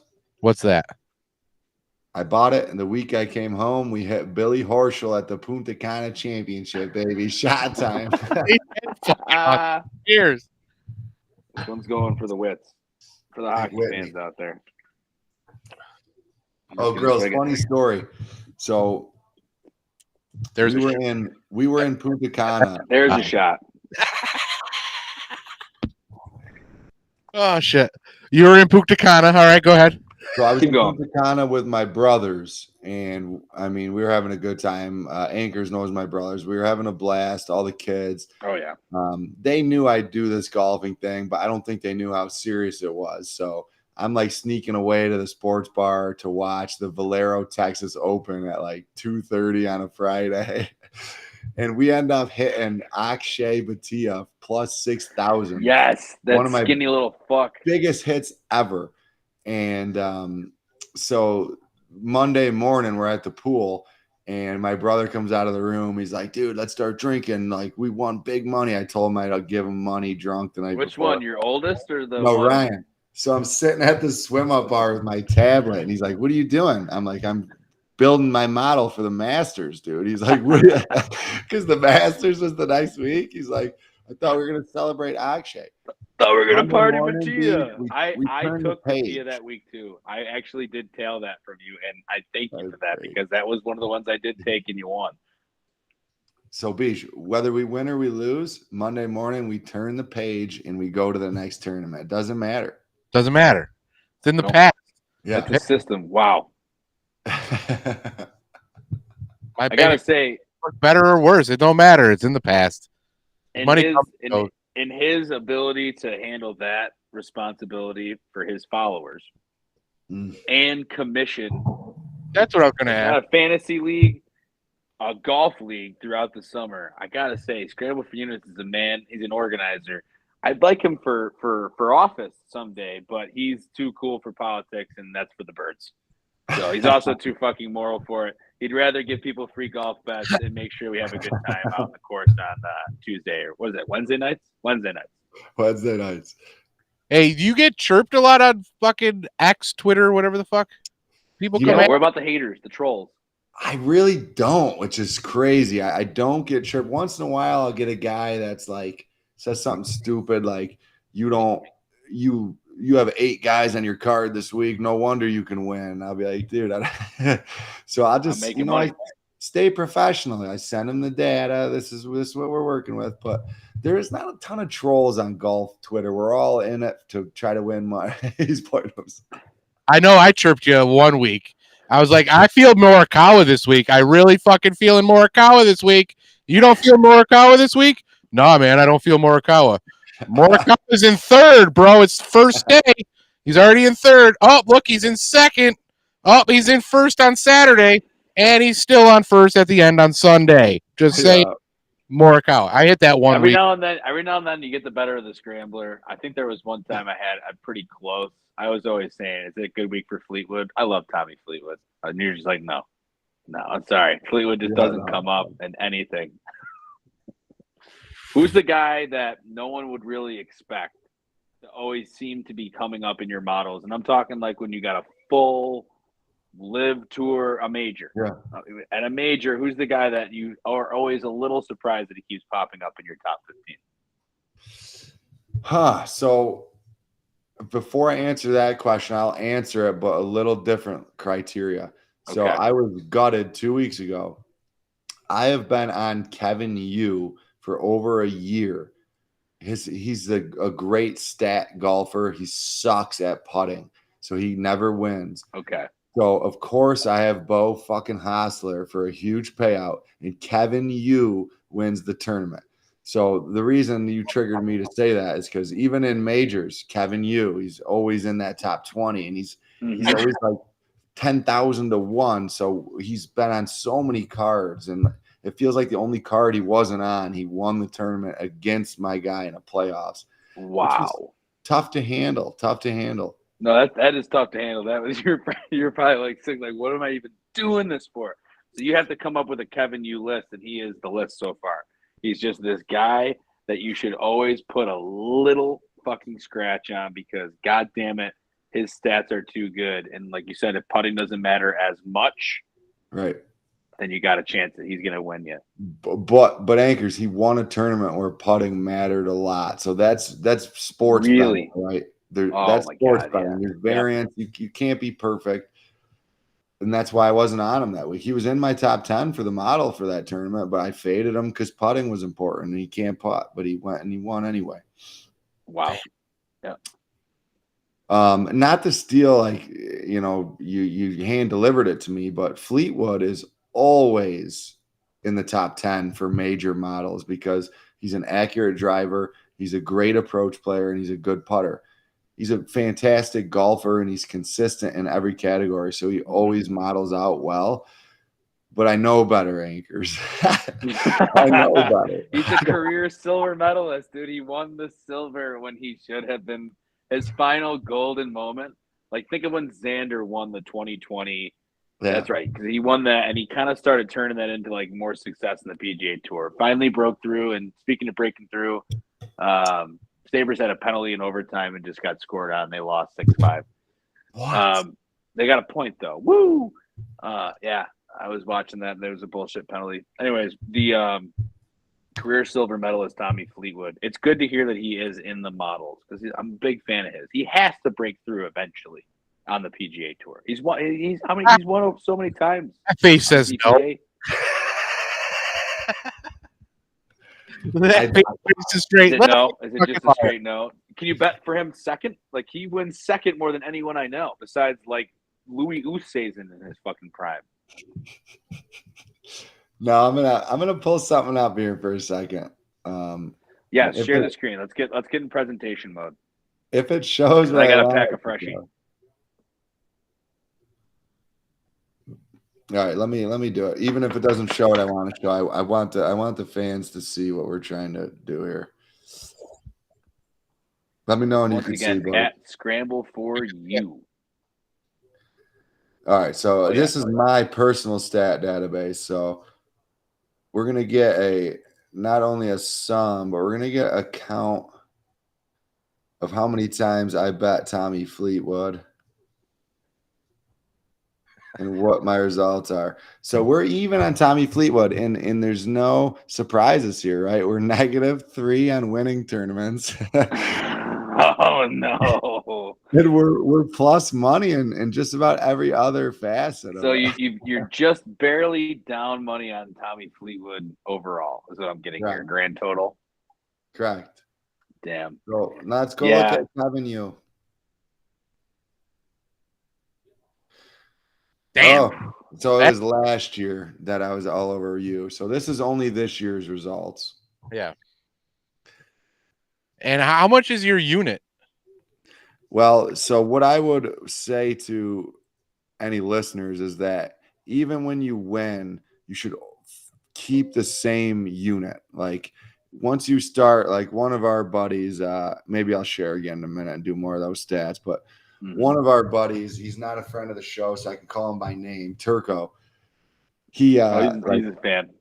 1 week he's got $10 units and we win, right? So now he goes to $40 units and we lose, and then he goes back down to $5. You can't, if you're switching unit size, units don't matter. So my units, I said at the beginning of this year, was going to be $40 a unit, and I'm going to stick with it no matter what. But that's for my betting card, right? So personally, I'll put a little extra money on some guys, but I'm never going to communicate it. Like even, for example, when I won Keegan Bradley in the FedEx playoffs, which was a massive win, I think it was 10,000 to 1. Damn. I only had a half unit on him. In real life, I had $80 on him, which is 2 full units. So I won like $7,000 on Keegan Bradley. But for my Twitter stats, like I'm so dedicated to it that I only took credit for a half unit, and it killed me inside because I would have been up like 400 units if I could have taken credit for it. But that's good. That's being true. That's the honest units. Right, That's the honest thing that you see from what your numbers are showing. You have to bet. Like you're telling the people who follow you, you're betting a half here because that's where the value is. But you on the side are like, oh, fucking, I'm loving Keegan. Right. And I've got a little cocky as of late. Like coming into this tournament, I'm way overexposed. I mean, I'm overexposed on my public card by about 2 units on the outright. And I have a lot more than that on my personal. So like we've been hot and not winning, which is a recipe for disaster because I've been hedging out and still winning money. So like I'm feeling good and I'm spending a lot and I'm due to have a dud, right? And I hope it's not this week. I hope it's not the week that you finally got on to the Leaving Earth fucking Mortal Sportsman. And then PJFM sitting there like, yo. You just told me, these are locks, put them in, and now you're like, I'm due for a dud. What the fuck, asshole? I shouldn't have said that. You got to take all the bets to make the profit. Listen, I'm not even worried about it. I got the hot hand right now. We're going to win this fucking bitch. I don't give a shit. Yeah. So Grills, you just brought up something good, and I'm not trying to over talk on the podcast here. You're but good, man. No, you're good. So I did get and it wasn't a chirp. It was someone who talks to me a lot on Twitter, but he kind of called me out and said, like, your unit allocation for outrights shows that you need to win every 5 tournaments, and I don't think that's sustainable. So my answer back to him was, that is exactly why I play a full betting card. I don't only play outrights. I play top 20s. Right. I play top. So, for example, last week we lost in a playoff, so it could have been a huge week, but we won a half unit. So a half unit sounds you're like up. nothing. You're still up because you took the top 10s, the top 5s. That's what I'm saying. You have to take all of them, all the outrights and all the other bets, and you will be in the long run profitable. It's the only way you can follow handicapper, whatever you call it. What do you call yourself? A golf? What is it? Golf handicapper. Yeah. Handicapper. Yeah.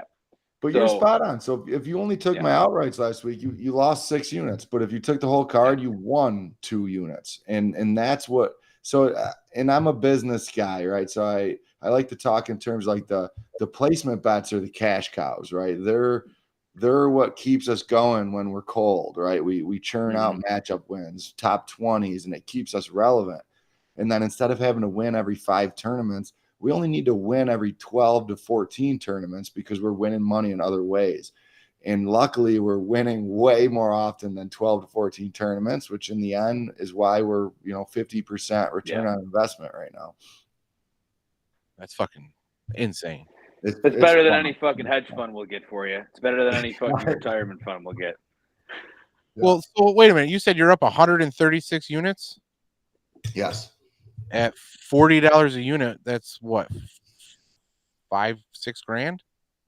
Yeah, and I'll take that as a compliment. But I'll while we're drinking and talking, like I said earlier, I'm playing a lot. Does more a lot more than that. Yeah, I'm up good this year.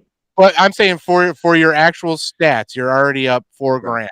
No, that wouldn't make sense if you're up. Oh, you're right. right? Yeah. The same amount of units that you did the whole time. Yeah. Yep. Okay. Yeah. That's Well, fucking. it's the people that would need the units to be able to have the money to invest in the first place. If you look at it that way, But you you're still winning money long term. You can put your units at 10 cents. It doesn't matter. Right. That's the first question I always get. Like, what's a unit? And I'm like, it's basically a way for if three people that speak different languages come into a room, it's what the in between is, right? Like you all understand what a unit is. So exactly. You could bet $1 and yeah, you'd be up $134, but your risk is nothing. So it's really the same thing. Yeah. I just I like knowing what people's actual units are just because that makes me feel, and it has no rhyme or reason because it's your money and you can do whatever the fuck you want. If you have zero money and you want to spend $40 a unit, go right ahead. But I feel like now that I know I live in a 25 unit home. That's great. That's the 25 units, and I sacrificed 25 units against the Bills again this week. So you're welcome. I put down my 1 unit. My 1 unit is on money line to get 3.5 units back. But that's I like knowing the units of other people so that I know that it's not someone like me just I'm putting $1 on this and that's my unit because I wouldn't like Kurt the God not follow me. Right. And the thing that I try to do on my Twitter that I don't see a lot of other people that I respect that do what I do is post winning tickets, right? So it's easy enough to go and post, these 4 guys and you win, great. But if I don't see your winning betting ticket, anybody can just type names and odds, right? So like it's important to me when I win a bet to post that ticket and make and even when it's more money than my unit or even when it's at different odds. So one thing I do is if I bet a guy at say 40-1 and his odds and I'm wrong, right? On Monday I take him 40-1, but he floats to 50-1.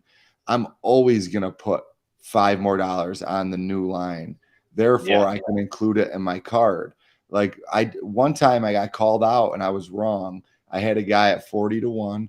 He won, and I posted my ticket at 28-1. And someone was like, "Your betting card says 40-1." And my answer was, "Well, he went off at 40." And then I took a look in the mirror and I was like, "Well, I didn't actually take him at 40." So now I always put $5. So if I have him at 40-1, I'll have the ticket that shows 40-1, but I'll also attach my other tickets that I bet at different odds. If that's the case, he's got receipts, motherfuckers. He's coming. He gets the one troll tweet that comes out there. He'll be like, "Here's the data. Here's the receipts." You got to learn from it. That's it. Yeah. You grow. You grow as a handicapper. And from all of the betting people that I follow on fucking Twitter, you're the only one that has that Transparency Monday bullshit. And I can't believe that you still do it, to be honest, because there can't be much benefit to you other than getting in front of the camera and saying what you need to do. That's the only benefit I could see. It's like a professional coach. Nobody on X does a Transparency Monday or a live update of their units or anything. They're just like, place this bet and I'll give you $100 or some bullshit. Where you're actually like, no, this is my data. If you don't like my data, tell me you don't like my data, and we'll try to come to a agreement. Other than that, fuck off. That's right. And I'm still here. I'm still here. You're good. No, I'm still here. So no, Beej, I appreciate that, right? Because I agree.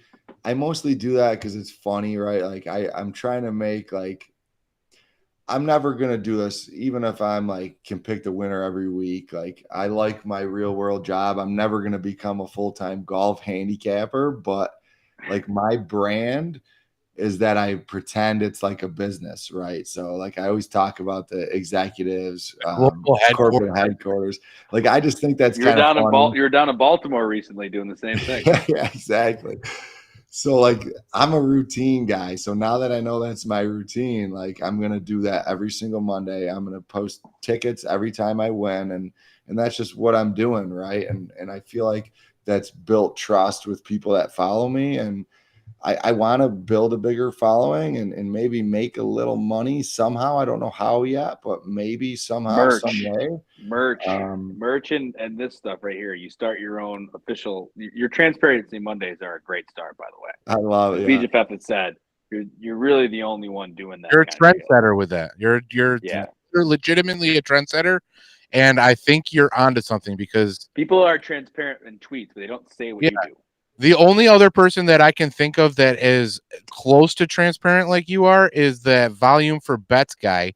And that's just because he's trying to hit $1 million betting 15 cents. And he has to post every single bet, and you know immediately if you win or lose. So yeah.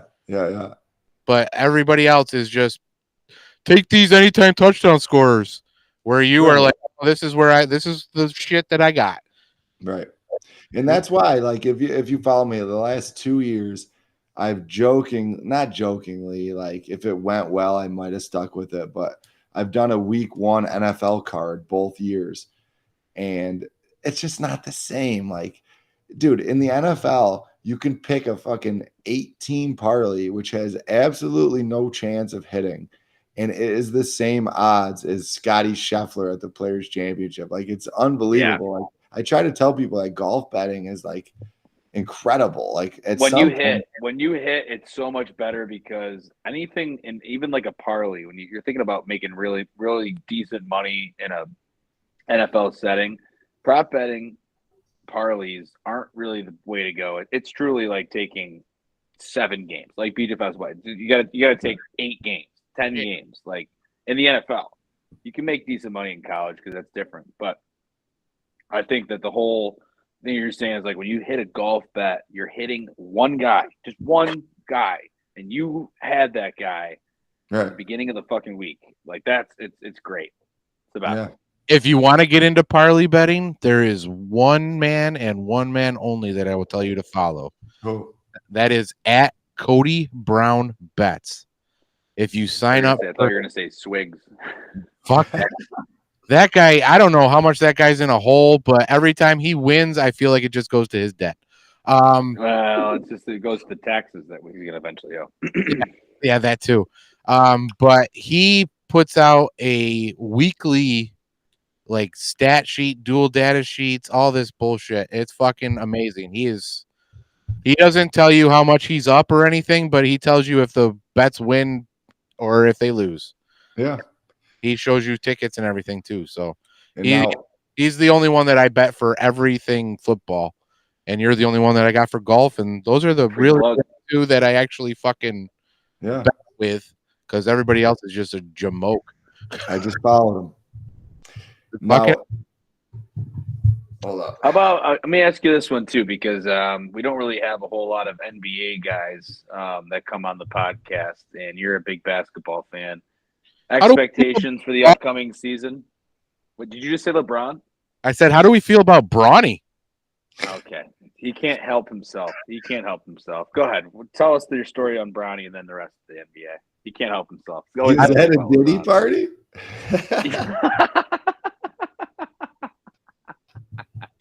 There ain't no party like a Diddy party. Ain't no party like a Diddy party. What, Grills or Anchors, you're talking just storylines going into the NBA season? That's what the NBA is, though, right? You set me right up for it. It's fucking TMZ in sport form. It's all storylines and drama, and does he get along here? I mean, NFL is like that too, but there's a physicality and brutality about it that makes it worth watching. NBA is all storylines. Maybe this isn't conspiracy, might not be the right word, but ring the bell. I like it. I've had a theory for a long time. There's magic rims. That the NBA is popular and they have more social media, like what you're saying, because the players don't wear helmets. Yeah, that's a good so theory. People see their faces. Like, how many times you hear guys say, "Oh, NBA players bitch more than any other player"? It's because you could see their faces, you could see their expressions, and I think people connect with them better, and therefore they're also into their outside basketball life. You said they connect with them better? Well, because they can see their face. I get what you're saying. Because they can see their face, they can connect with them better. to Anchor's point, like it's like a drama, right? Now you're interested in what that guy does outside of the sport because you know what he looks like, you know how he They're acts. also getting paid obscene amount of money, way more than the average. Like the average NBA player has to be so much more higher paid than the average player of any other sport. Yes, the NFL has higher paid players in some positions. Baseball does too. But the average player, there's only 13 guys on the team, 14 guys on the team. You don't have to pay as many people. You can their bench players make 9-10 million a year. Like, come on. Now let me devil's advocate myself because again, Anchor just said something. Everything I said, just forget about it. I'm a fucking idiot because baseball players don't wear helmets either, and no one gives a fuck about baseball. Well, they wear batting helmets, but we used to. So for your boy that we called out earlier, Turks and Caicos is the old adage that we've been using for a while. Old Caicos. Really? Yeah. Oh yeah. Cake because he comes up a lot. Do I have to take a shot then? I revealed them. Oh yeah, you owe like 6.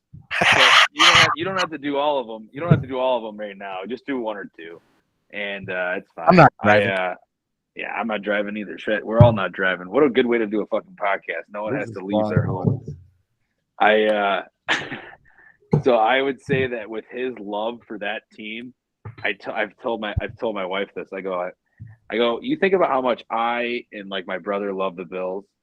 I go, if you multiply that by like 1,000, it probably still won't get to the point of how much Turks and Caicos loves the Mets.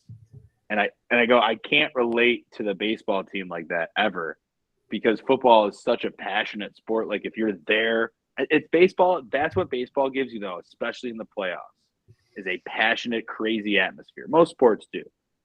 But that is the pinnacle of it. You're outside. Like it's like football. You're outside. It's an experience. But Anchors, I need you to understand. Oh, shot time. Yeah, cheers, boys. I thought he was gonna pour one, but evidently he's just manhandling the fucking thing. So Turks and Caicos, I need you to understand that you just related his fandom of the Mets to ours of the Bills, and it is relatable. Mm-hmm. But now think about how ruined your life would be is if every time the Bills played, you know how excited you get? Yeah. Well, the Mets play every day for 8 months. He was doing it in Italy. He was over fucking Europe watching the games at whatever in the morning because he has to. Yeah, you're right. Every day. It's today. The Mets are going to win. Every day. It's crazy. It's crazy. The urgency of that's why it's harder for me to connect, and especially because they suck with the Sabres. But I'll watch the Sabres games that are on during the week. Tuesday, Thursdays. Most games are Tuesday, Thursdays. If it's a Wednesday, you're probably on TNT. And it's just there's so many games, you know what I mean? And they haven't been in the playoffs so long. It's like, who gives a fuck? The season starts in April. And that's really when good hockey and the playoff hockey and the end of the season rush hockey happens. But it's like football will never be unseated at the top for me because it is the level of urgency. You only get 17 of them a year. And let's see what you do with that. And then after that, maybe you'll get a few more. That's it. And then when it's done, it's done. It is ultimate. It is the ultimate circus. Yeah. Oh, it's a great one. I love their bread. So to bring it back to betting just for a second, you said that the NHL season doesn't start in April. I'd have to disagree because first goal scorers start in October, motherfucker. That's true. That's very true. First goal scorers are great. You don't do first goal scorer bets? Nuts, bro. Nuts. Oh yeah, that's like picking a golfer. That's like minimum is what, 600, 500? 500 is the favorite. It's like McDavid or Draisaitl. They never get below 400 ever. That's great value. I like that. And then the same thing. You turn the game on. You see them out there. You're like, come on! They don't. Wow, they don't I might take this. They don't bury their chances. You're like, shit. You wait. Sometimes this season has started off with there's been some crazy high scoring games. So guys are scoring early. Tucker scored a first goal on a loss earlier in the season. I think Tage Thompson scored a first goal on a loss earlier in the season. Oh, did Mersh score this morning or today? Who? Brad Mershon for the Bruins. That's on right now. Actually, I don't think they scored. It's 0-0. They're playing Colorado right now. All right. I got that. You can do goal scorer parlays the same way we do touchdown parlays. Oh obviously. yeah. Oh yeah. And anytime goal scorer parlays are similar to anytime touchdowns. They're close to like 1 to 2. Now like, I did one time and I stopped doing it, but because I built this golf model, I built a NFL touchdown model last year that I never used, but it was essentially taking their all the players' stats from 2 years last year and then projections for this year, and then averaging like how many touchdowns they're going to score.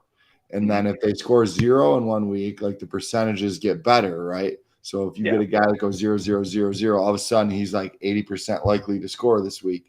It sounds like I should do that for the NHL because it's probably rather predictable. Probably very similar. Way more similar too, because you get more of like I don't know, like it doesn't matter as much of like who gets the ball first. Like in football, it's like shit. If one team gets the ball first, you have a first touchdown score. It's like fuck, my team didn't get the ball. Hockey is puck drop action.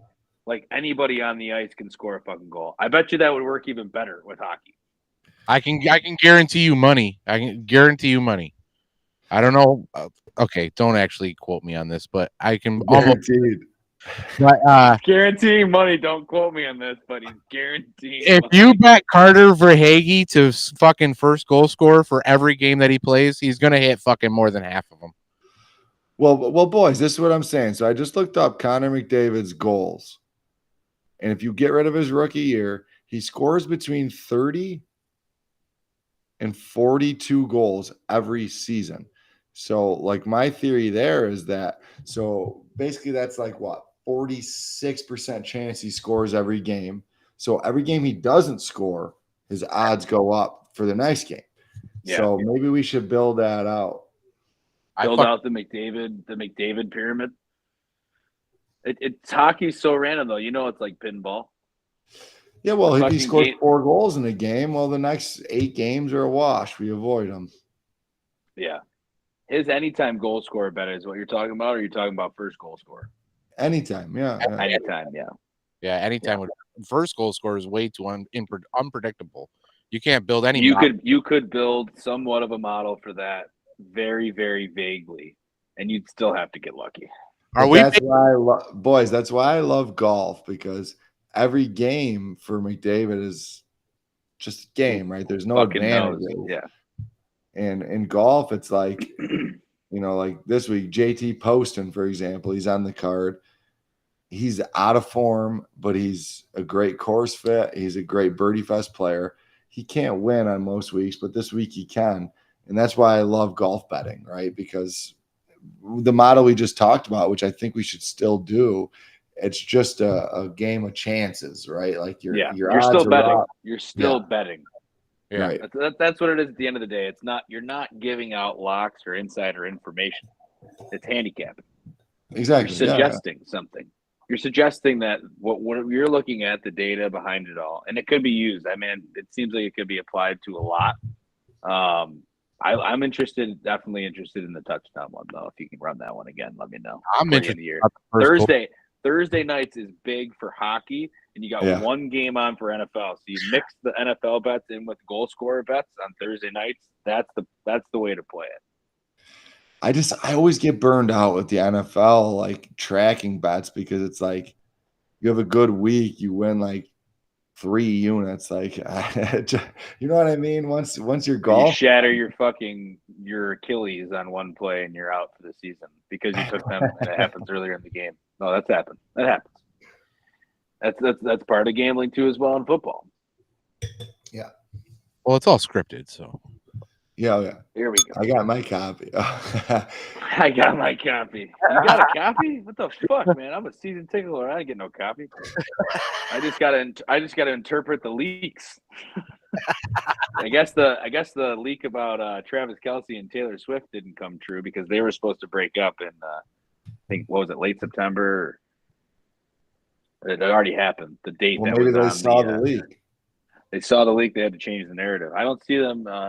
He's not in the end zone ever. So Travis Kelce has as many touchdowns. He has actually less touchdowns this season, receiving touchdowns, than Jared Goff. So that's a stat that I love to see. So does Brandon Ayuk. Same with Jalen Waddle. Jared Goff has more receiving touchdowns than any of those guys combined. See, Waddle has 0 right now. 0. See, we should be betting like $300 now every week on a Waddle anytime touchdown. It's gonna hit. Colts this weekend is a good matchup because their defense is awful. Like they're okay, they're like average, but like Waddle should get into the end zone with anybody. You need to be able to get a first down to score a touchdown. So I don't think we should. Or you need to hand the ball off to Achane. Achane 2 touchdowns. Achane 2 touchdowns this weekend. That's probably who the fuck. Yeah, look at this. It's just me. I went like this and balloons came down. I think I kind of remember that. Is that what I did? Achane. I don't know. I don't know what I did. I don't think it's you. No, it is. It's something that I did that. Fucking! I swear to God, they're hitting the button when you do it. It's just is that what this person is? I think so. They didn't do it that time. I'm saying, it doesn't do it. I can't fucking do it. Yeah, I don't know. I don't know what it is. I'm on my phone. I mean, yeah, Scramble can't do it either. I don't know. Someone's trolling. Someone's fucking with me. It's probably someone's silent fucking partner. trolling. So did silent partner. He so sent did me some weird fucking tweet earlier, but it had nothing to do with what we were talking about. So I don't think he's listening. So did we just set up an NHL fucking betting thing right now, or what? We might.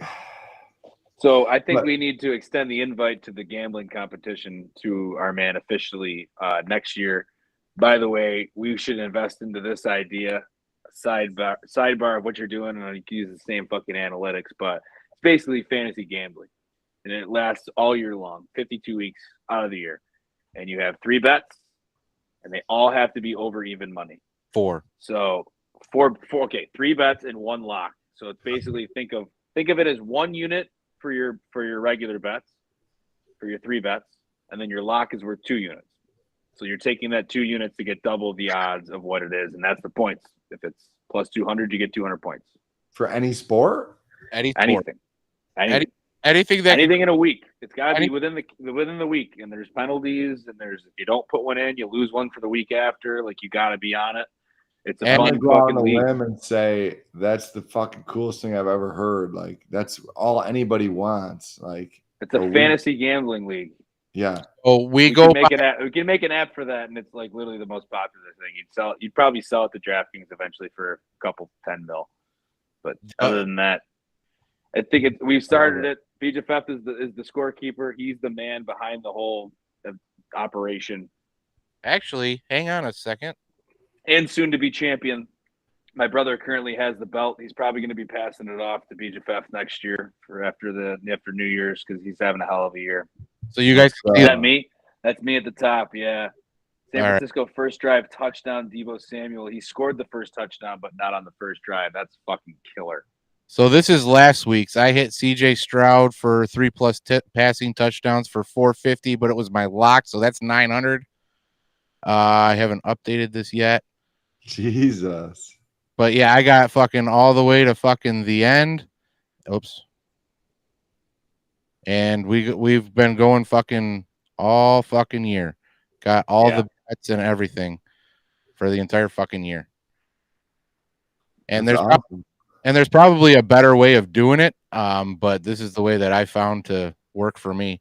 And yes, I am at the top with So would you like to be a part of our next expansion? I mean, in the worst fucking way, I would like to be a part of it. I have. Luckily for you, there's not that many more weeks of the year, but you are missing this year's football season playoffs. Though you will be a part of the playoffs, which is fun fucking gambling on any of those first touchdown score bets. It's a Jalen Hurts first touchdown score. Yes, four bets a week, every week for 52 weeks. So all 4 of my bets can be on golf every week. They could be, yeah. I do that often. I do it often during the summer. During the Yeah, summer, it's all golf. in fucking May, June, July. I've used a lot of yours. I've won points off of a couple of yours. Not many because he's only hit Not 5. many. Not many. This is the worst year. I won all of look bad now. last year until the end when my brother just started hitting so many first goal scorers in hockey. He hit so many first goal scorers that he won the belt for me. I was the leader all of last year. And then this year, I am dead fucking last. Gonna have to do a punishment with Swigs because he lost last year. The punishment is finishing last in a marathon. We still haven't done it. 5K, not a 5K. marathon. You have to finish last. Like no matter what, you just you're have not, to finish last. You're not saying it right. You have to run it like it's an actual 5K, like you're really trying to fucking go. And then when you get 50 feet from the end, there will be a chair for you to sit at the fucking finish line, and you have to watch everybody go by you to the last person. Boys, I don't know how many 5Ks you run, but that is awkward. There's like old people that limp through it an hour after. You're just going to be sitting there. I love it. There's no way I can lose. I'm going to just make smart bets. I can't come in last. I have to not come in last because I told Swigs that I would do it with him. Like we'd run the 5K, we'd train for it together. But like in the finishing last 50 yards away, that's a little much. I know a 5K where I can sit in the woods and just sit there and have a cooler and a fucking thing, or with like water. You know, like I want to bring a cooler. Like I'm gonna wear a backpack full of beer and water if I have to do this. That's fine. I don't give a shit. There's like I don't give a fuck. That's fine. You just I'm gonna tell you a true story about anchors. I'm gonna tell you a true story about anchors. This was right after I just started my new job. I go to the yep, let's do it. Let's do another one. I'll do another one. Why not? I'll wait for you guys to pour them. I mean, I knew this would be fun, but I didn't know it would be this fun. No, it's a very good time. I fucking love it. So the last it wasn't even 5K, whatever, you know, the challenge. And it's through the city. And we were running by a brewery. And I'm like, and we were really running. I was running with a former Marine. He was a bigger one. But he kept running hard the whole time. I was like, and he's in combat boots. And I was like, dude, as long as you're running, I'll run. So we're running. I'm waiting. I'm pretty in good shape for a guy who doesn't take care of himself at all. And I'm running pretty good. I see the brewery, and I'm like, I need one. I just need one.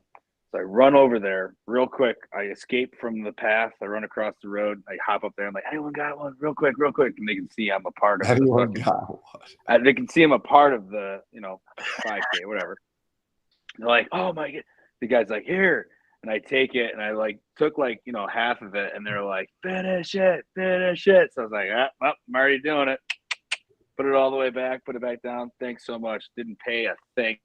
Just ran back across the road, got back into the race, just drank some guy's beer. So when my new owner of the company sees me, and she goes, I heard that you drank before, during, and after. That's fucking savage. I thought you said you just said that you did that, but you literally did that. You ran across the It was literally all a scam just to get that one free beer. Just one free beer. I did drink before, during, and after. I mean, it was that kind of event. I was in the non-competitive lanes, and we fucking ran. Go figure. I was dying. I was fucking dying though, especially after that. I mean, shit, I chugged the whole fucking beer and then kept running full speed. I caught up to the Marine. Nice. I'm competitive. I think you boys know that about me. I don't like to lose in anything. Not a good loser. That's gonna in a competitive environment of running. Oh, that's all it is. Just fucking.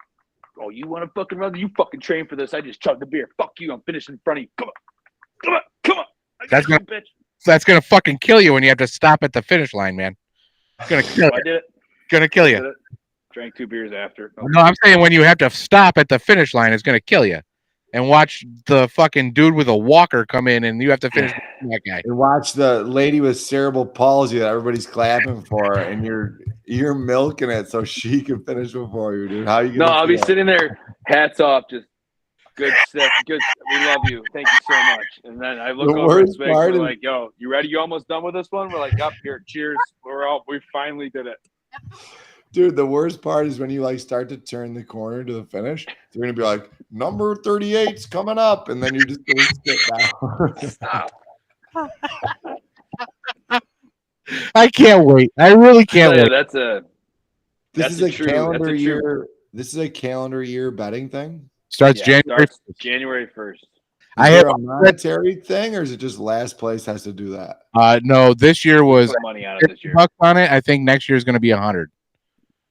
I love it, dude. I want to be in it so bad. I've already extended the whole entire D-Gen League an invitation. I think it's going to be at least up to 12. I think we need to expand a total number up to 12, and you'll definitely be in the expansion. We got what, 7 now? 1, 7 2, or 8? 3, 4, 5, 7. Who's at risk for coming in last? Grills and who? It's basically me and Swigs again. Got a shot? I have no shot. I can't win bets. No, I said your last name. Is that a shot? That is a shot. Yes. I might run out of booze, dude. I might run out. It's part of the game. So right now the scores are. Give me 1 second. My computer. So I still haven't seen a goal in this Bruins Avalanche game. Oh, just kidding. The Mets are getting spanked. Mets lost in New York. Did our man Keikos go? I think it's in like the 7th or 8th. I don't think it's over. I haven't been watching. I've been looking at you guys. It is baseball. I've almost watched 4 periods of hockey in the same amount of time the baseball game has been on. Anchors, these stats are terrible, bro. For me? Yeah. Yeah, So- they're bad. You don't have my last year's stats, though, which is bullshit. I started the year off with Jalen Hurts' first touchdown score in the Super Bowl. Yeah, that's Cleaned because you were taking care of the fucking point system last year, and it was fucking awful. Well, it was different back then. It was a different type of point system. We were like betting on fake Yeah, dollars. awful one. Yeah. Fake dollars. It was a bad one. I didn't have it. I didn't have the system. I did have an Excel file. I'll find it. So right now, Going every single week. just so Scramble knows what we're talking about, I have hit 24 bets. If I You also could bet more now on smaller bets because he has such a good lead. Let's be fair. You bet at smaller bets now that the people in last now have to take the fucking long shots. that's part of You have the fucking game, bro. part of the strategy. It's a good game. So I have 18,000 points with 24 bets hit. Johnny Anchors, on the other hand, has hit 5 bets for 4,700 points. So he and the next person closest to him, I'm chasing. the next closest person to him is 7,200. So he needs to hit a plus 3,000 bet from now to the end of the year to Or just a get couple even. thousand. Or the little ones to make it. I'm taking Cole. Eric Cole. I think your AirPods died, bro.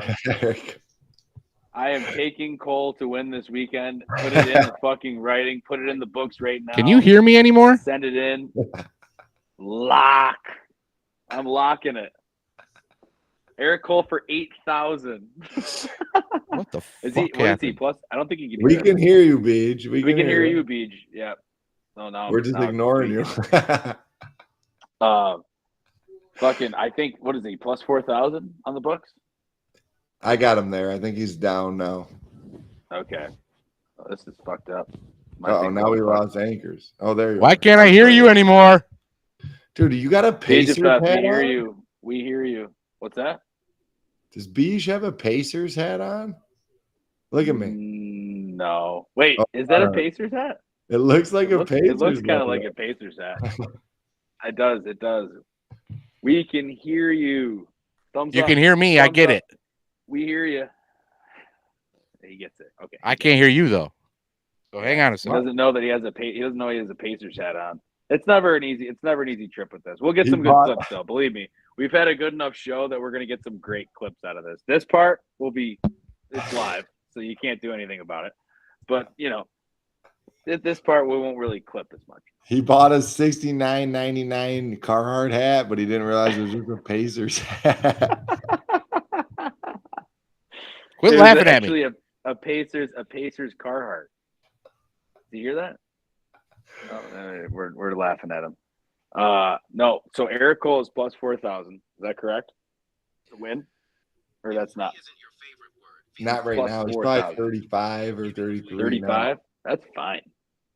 I You take win. that as my lock. I go from 4 to 11. Okay, in points. We have 4 more golf tournaments, girls. Why don't you just take all your bets as outrights and you'll hit one and you'll win. Well, I'll be back.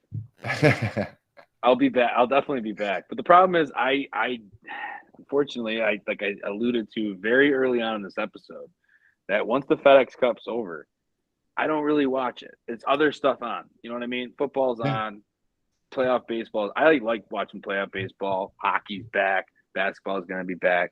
That's fair. fair. It's so much that you got to take a break at least one, on one sport. There's only so much I can fucking handle. 6 goddamn teams. I'm a GM for 6 fucking fantasy teams. So yeah, the golf bets though, I need to slip in at least the ones that you really are feeling, like the ones, the Eric Coles, where it's like, look, put a little bit extra cash on this guy. It's not real money, at least, there is money behind it, but it's part of the comp. I'll throw it out there. I'll lock it, baby. Eric Cole to win this weekend. I think we should this week. I feel it. Bees, you back with us or no? Points. His screen on my end is tweaking. Does it look like you just keep flickering into his screen? Or is No, I can see him. I can see him alive and well. He's smoking a dart. Oh yeah, we could narrate. I don't think he can hear us. He can't. He's probably listening to it on the broadcast. So he's listening to it on the broadcast. I can hear you. I'm just a little bit delayed. See, he's a little delayed. You've fallen down a couple times. Let's see how delayed it is. I can hear you just fine. It's just I'm a little bit delayed. I'm about like 4 or 5 seconds delayed, but I can hear you. Should you maybe try the old the tested time solution to anything, which is leaving and coming back, like leaving Earth and then I don't know what the fuck's going on with my goddamn fucking shit, but I'm watching on Rumble to get the fucking audio. Yeah, he's like maybe 30 seconds delayed. I don't know. He's like 30 seconds behind. When he gets this, leave and come back. Leave and come back. It worked for me. I did the same thing happened to me earlier. Wait till he gets that message. I feel like we're like shooting us off to like the moon and back. The flow is ruined. I want to talk, but I know. I'm watching Beach for what's going on with him. Let's see what happens. Dude, the Mets are pooping their pants, dude. Is it that bad? Oh yeah, 4-0. Strikeout looking. Yikes. The Dodgers Yankees is the all-time dream. If we get full circle, we talked a little NBA. We actually never got to your storylines. What are your storylines this year for the TMZ NBA?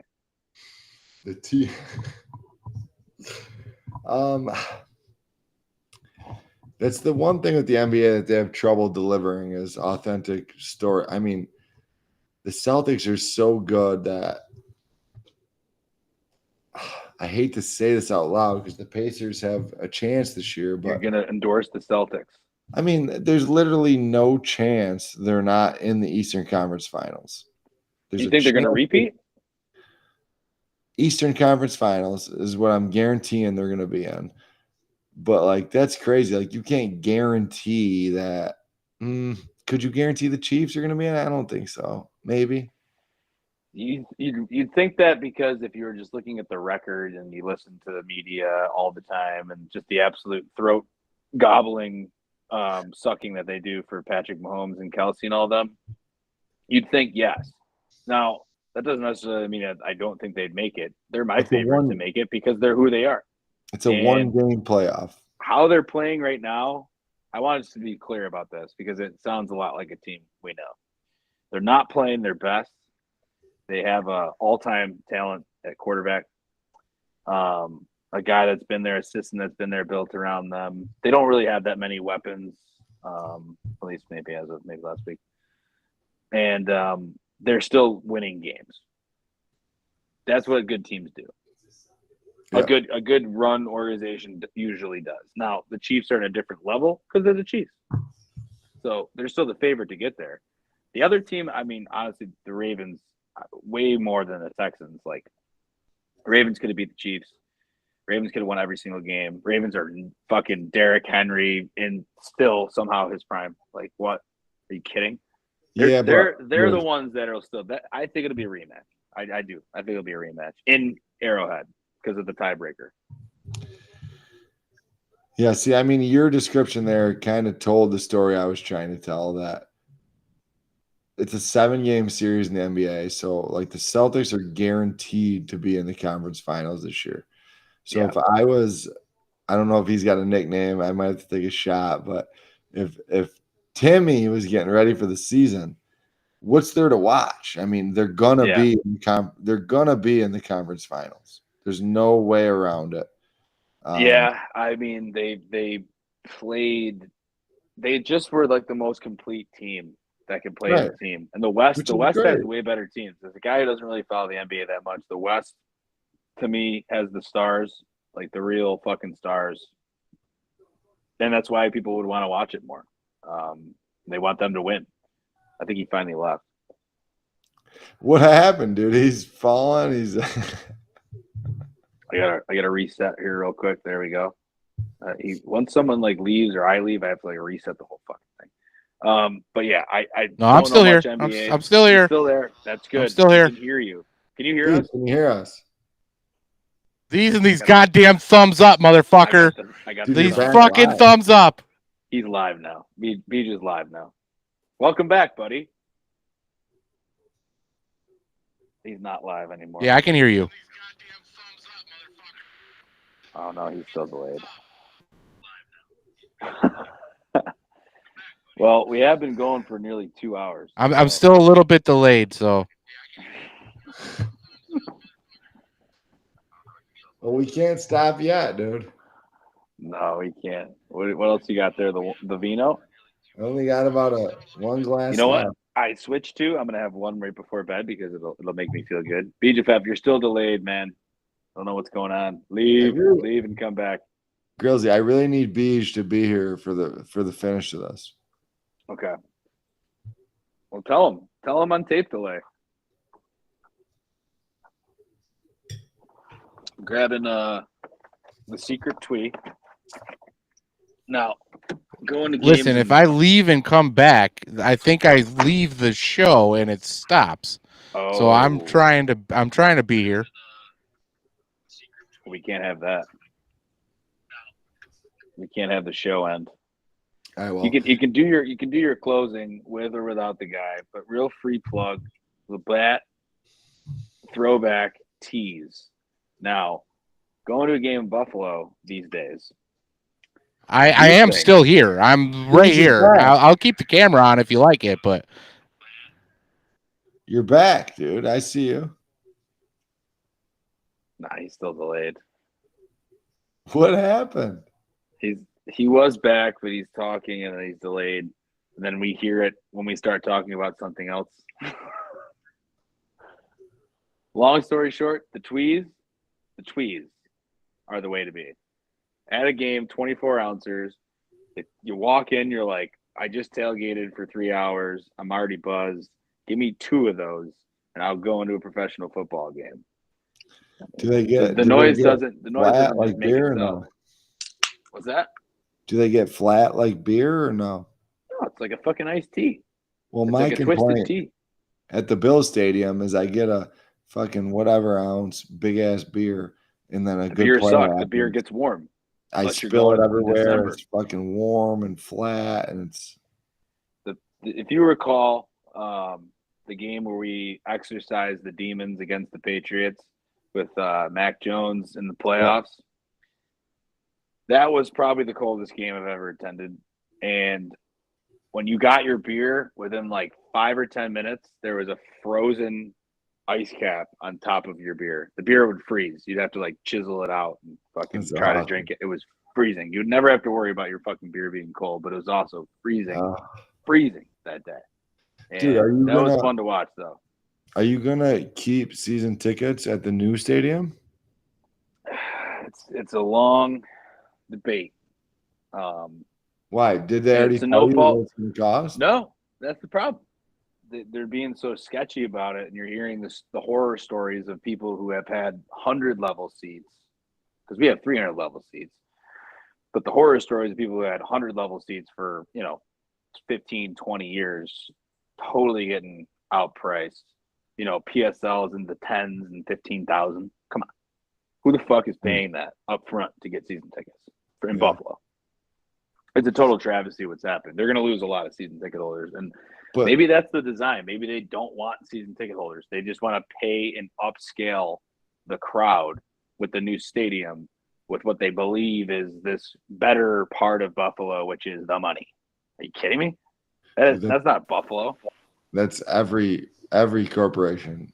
Absolutely. That's Dallas. That's LA. Can you motherfuckers hear me? That's the Jets. Yeah, we can, Beach. Fucking A, I can hear you.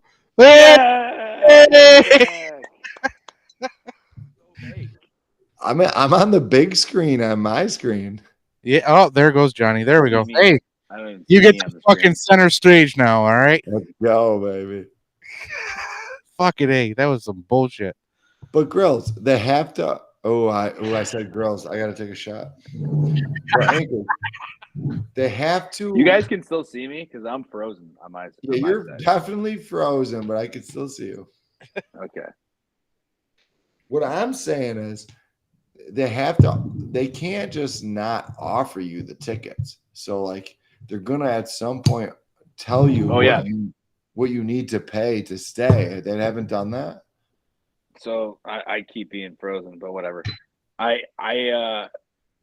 have heard that in recent weeks that it's going to be now closer to summertime of getting the stadium experience, which is the first start of it.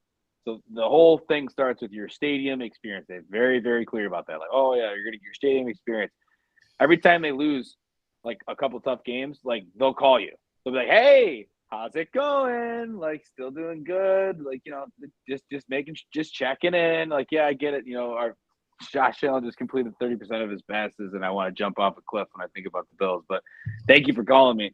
And they're like, but I go, and I ask the same question every single time. I go, do you have an idea or a rough estimate of what our season tickets would be? Just a guess. And they have the same answer. Oh, we don't know that yet. Like, you'll find it all out when they reach out to you about the stadium experience in the summertime. Like, I was like, oh, summertime. I thought it was the end of this year. Well, things got pushed back. So, it'll probably end up being like closer to the start. And like, so like, it'll literally change on the call. So like we started, it's going to be summertime. Now it's the beginning of next season. We might, find out about what our tickets would be for the stadium. So 1 year notice what your tickets would cost for the 300 level. And 100 level is getting absolutely fucking ran through a wood chipper right now for what they want to get for their seats that they've had for 20 years. I'm going to totally change the subject here. I know I have a tendency to take control when I have no place to do it. But Bish, I want you to tell me about your studio, dude. Tell me about it. You got to come. You got to get there. You got to come. So we're going to come. I'm gonna leave and come back. We're coming. Oh no! So I built this room in my basement. Wow. It has come through 3 different fucking iterations. Now we've got the casting couches, so we're set up. But yeah, so I built this little room. We have 4 more tapestries that go up so that it's full of tapestries and you don't see the soundproof foam. I kind of like the foam though, the spikes. It's kind of cool. Yeah, it gives you a little feel of like this is an actual fucking studio and not just the tapestries are cooler.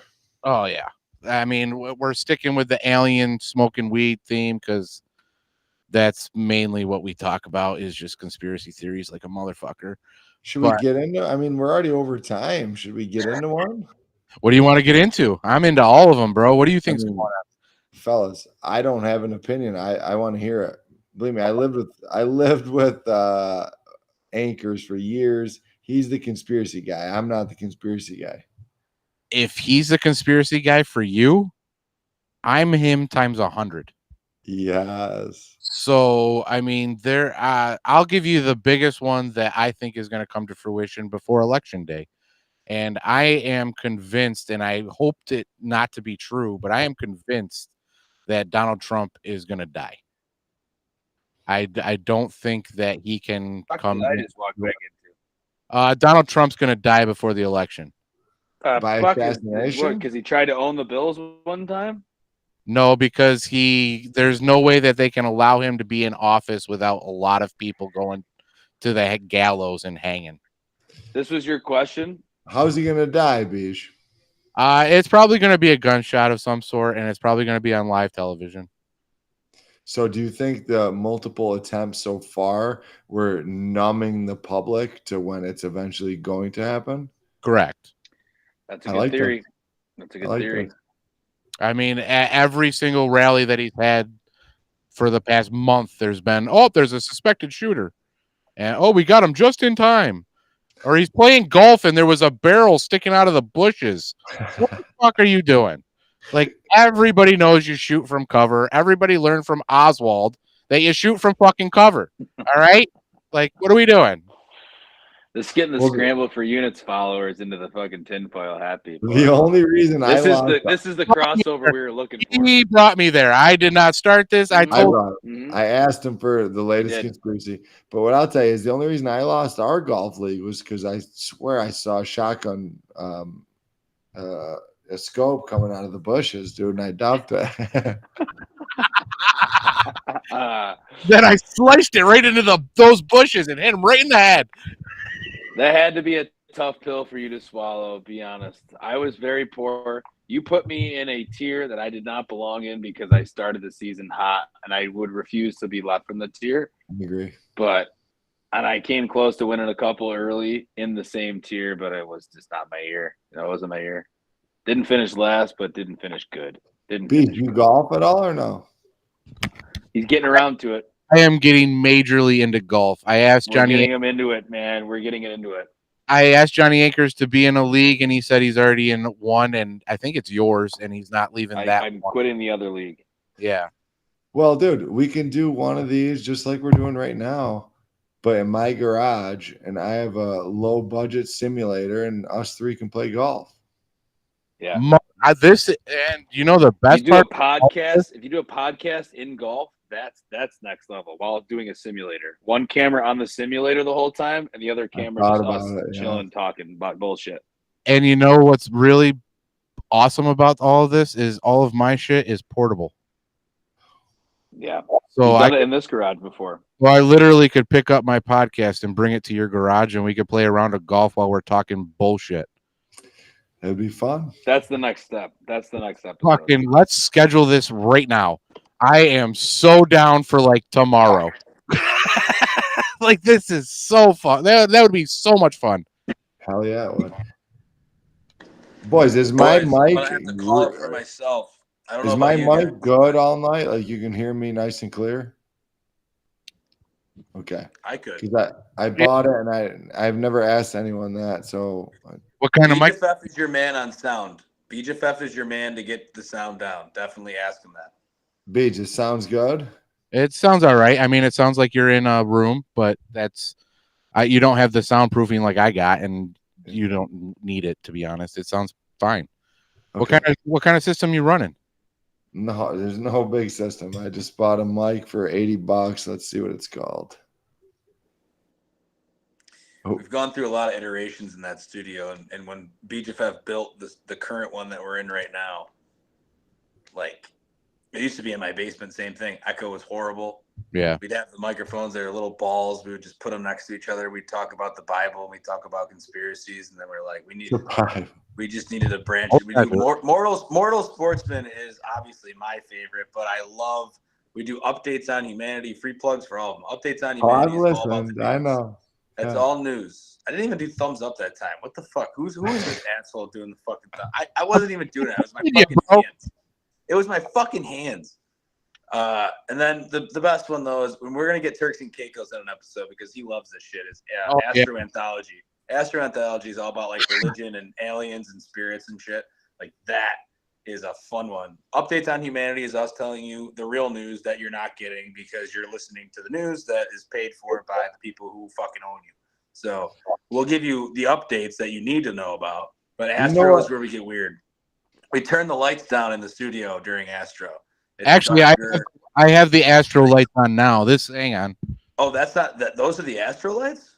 Those look way better. Yeah. Yeah, this is the actual lights. We're gonna need to get. We have to like whenever we get to hit the bet on Eric Cole second round leader. We'll get the even dimmer ones for the Astros, and then let's put some fucking candles down there, some fake ones that you can get at like a Spirit Halloween.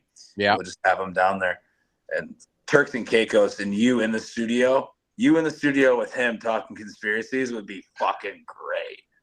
All four of us. We got four mics. I want to just listen. I want to listen to those episodes and just booze as hard as I am right now, but I just don't have to say anything. Yeah, you're just there. Trust me, I talk a lot during those episodes because those are my episodes. Those are what I feed off of. And we have not done one in like fucking 6 months, and it's fucking Astro has been very untapped. We do a lot of Mortal, we do a lot of updates. But we have a lot of people that want to come on now. So it's sports season, man. It's fall. It is. That's exactly it. And I've been trying to get this motherfucker to make more fucking content, and now we're finally doing it, and I like it. Yeah. Today I was like, we're making content. I'm asking Scramble if it's a last minute episode. I don't care. We're getting content out tonight. No, all the sports that are either in their prime or starting in the fall. We're talking golf. We're trendsetters, buddy. And I appreciate that because that supports the brand, dude. We're in the fall. We're talking golf. You're gonna get some good clips when we run this through Opus. Do we have some hours left? Dude, we have like 8 hours. Oh yeah, we could run pretty much this whole episode. What I thought is you pump it out, send me a clip or two of a golf snippet, and then I'll share it and retweet it, and yeah. You will be tagged in every single one of them. Yeah. You're the Scramble for you. We just earlier today too as well. I got into it with the Beerly football guys. You guys know the Beerly football guys? I do now. So they're just they post the most ridiculous, dumb fucking takes you'll ever see on the internet.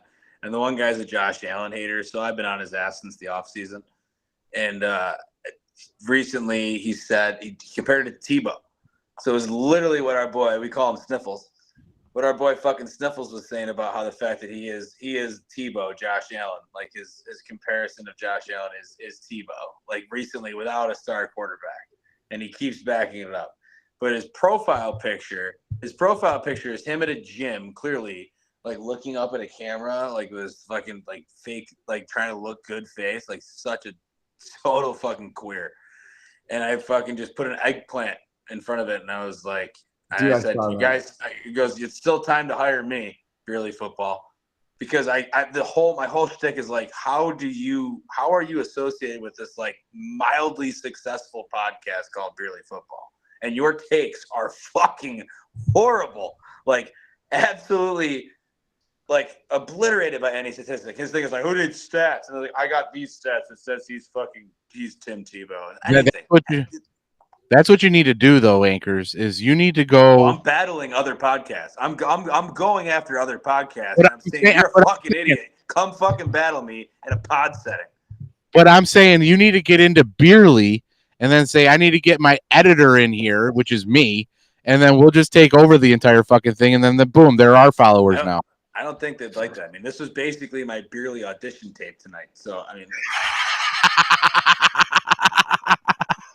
So you're just kidding. Some shit? I'm leaving Earth only, but I'm okay with the associates. We meet a lot of people. Dude, Rebirth retweeted this earlier. He's a big Astro guy. He's got every old ancient religious text in his house, like in old fucking book form, and he's got a Bible from 1800. Dude, Rebirth, shout out him. He retweeted this earlier. Rebirth's the man. You know, this isn't his cup of tea, is the sports. He likes the religion talk. He likes the spirit talk. But yeah, I mean, we'll talk to anybody. That's why we always like to have new people on, fresh faces. I would really like to get fucking 10 people to start watching this so that we can start doing these campaigns and start. Yeah, we got 2 now. Yeah, we got 2. Literally just signed up. I think that was fucking. Who's the next one? Just making sure. Do I look good on my camera? Grills has got the emojis. These fucking goddamn thumbs up, motherfuckers. Where are they coming from? No, I know it's Grills, dude. I do it at work. WebEx does it. If you go like this, it'll send a thumbs up. Why isn't it working for you? I'm retarded. Yo, can we get a freestyle before the end? I have. By the way, BJF. Raw bar. A couple of things I got to come clean about. Okay. Raw Bars 2.0 that we've been secretly recording in that studio, which we could record in length in that studio. May or may not have a couple of tracks so far. Just me down there freestyling off a beat, off of the shit we were talking about, and some of it's okay.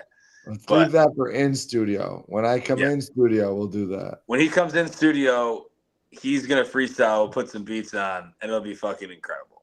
We'll tear the place down. It's like a muscle, right? Do you ever flex that muscle anymore?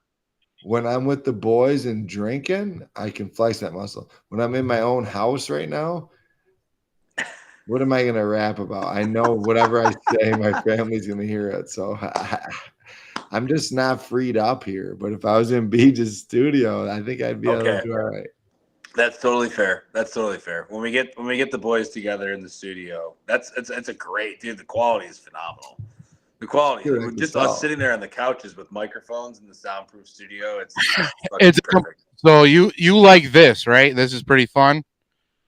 It amps up the ante when you're actually in studio. When you're in studio, it's wild. It's fucking. We get into it. We actually time goes by way too fast, and you're like, whoa.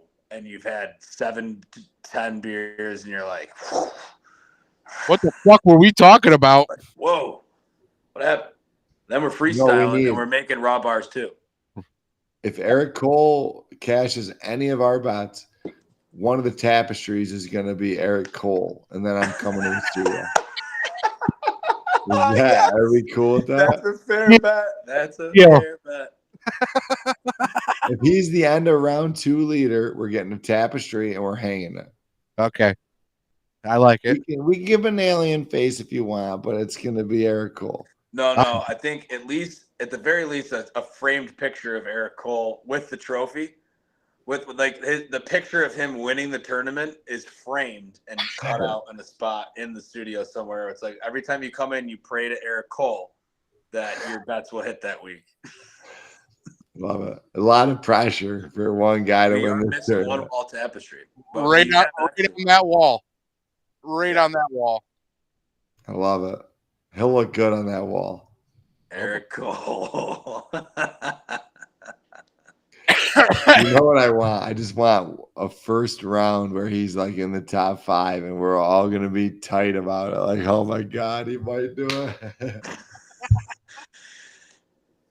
The whole weekend when it goes by in a golf bet is you feel the ups and downs of the golfers. We'll bring it all back because I'm about tapped out on my abilities to keep the pod going. But to bring it back to golf, the ebbs and flows of the roller coaster weekend you have having a golfer, if they're going to win or lose, is the same as if you're the golfer themselves. Dude, I have a group chat with, and I won't even say the names, but there's like 7 of us that take my card verbatim every week. And I am what's the word? That's not too mean. I'm basically retarded in the group chat. And when the rounds are going bad, I'm a mess. I think that was different. That works. When the rounds are going good, I'm the happiest guy in the world. And then some tournaments, I'll take an approach where I won't answer anybody the whole time. I'll just, this is gonna work. Just wait till the end. It's gonna work. Just wait to the fucking end. But the only thing that's promised is that from Thursday's sunrise till Sunday's sunset, we got golf bets going, baby. And Wednesday night, I mean, it's great. I love Wednesday night. Wednesday night's the best night. This is the night we have you on. This is your night. You just finished cooking. You're putting the money down. You're getting ready for tomorrow morning. Yeah. This is why we have you on Wednesdays. Yeah. I like in that. studio is probably going to have to be a Saturday or a Friday night or something like that. But a Wednesday night little, catch up like this is perfect. I think the next one is Garage though. So when's that happening? Oh yeah, that's a good one. Whenever you guys want. I've been saying Thursday nights I want to have a football on the big screen and golfing in the other side. I'm down for tomorrow, motherfucker. Don't tomorrow night. Don't tempt me with a good time. I'll bring my clubs. Don't fucking tempt me. I'm saying I have the capabilities to do it tomorrow night.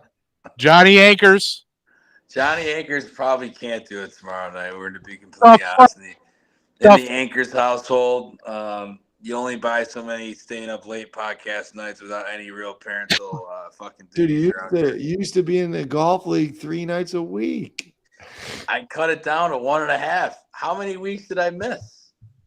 I at least I made the 1 week where we played out fucking east to the hills, whatever fucking hills course. Victor Hill. Oh yeah, everybody fucking had a great week that week. Anyone who didn't go basically made up. I'd love to see the stats that you got and the issues of like your point totals for the total year of guys who went to Victor Hills and the guys who skipped that week. Because the guys who skipped that week had a total advantage. I can give you those numbers. I got receipts, bitch. All right. He's got the fucking receipts. I bet you it was a good amount. That week ruined me. That was the official you suck at golf and you paid money for nice clubs. Fucking Mizuno's that still hit like butter, and I'm coming back next year. You got to remember, I shot a 40 on a front 9 in a professional tournament. When I'm on, there's something to be reckoned with. That's stones. All right. Of course, I shot a 52 on the back, but no one asked about the back because I got high. I started smoking weed by the 11th hole, and I ruined it for myself. Stoners. I birdied 11, and I was like, no way I just did that. After tripling it was the worst hole I had was 10. I tripled 10. I hit it OB and I tripled it, and then I birdied the next hole. And then after that, it was just me golfing like us out there with 2 really good golfers, guys that shot a 75 and an 80. So I'll take the 40 on the front 9. No shit. You're coming in there with me next year. We're doing that again next year somewhere. What the fuck? Beach, what are you messing with? I'm trying to figure out who's playing next week so we can plan this for next week on Thursday. So that you only have 1 day out of the week doing a fucking podcast, and I'm going to talk to fucking Bear for you so that you're fucking clear to go. That I can go out and do that tomorrow?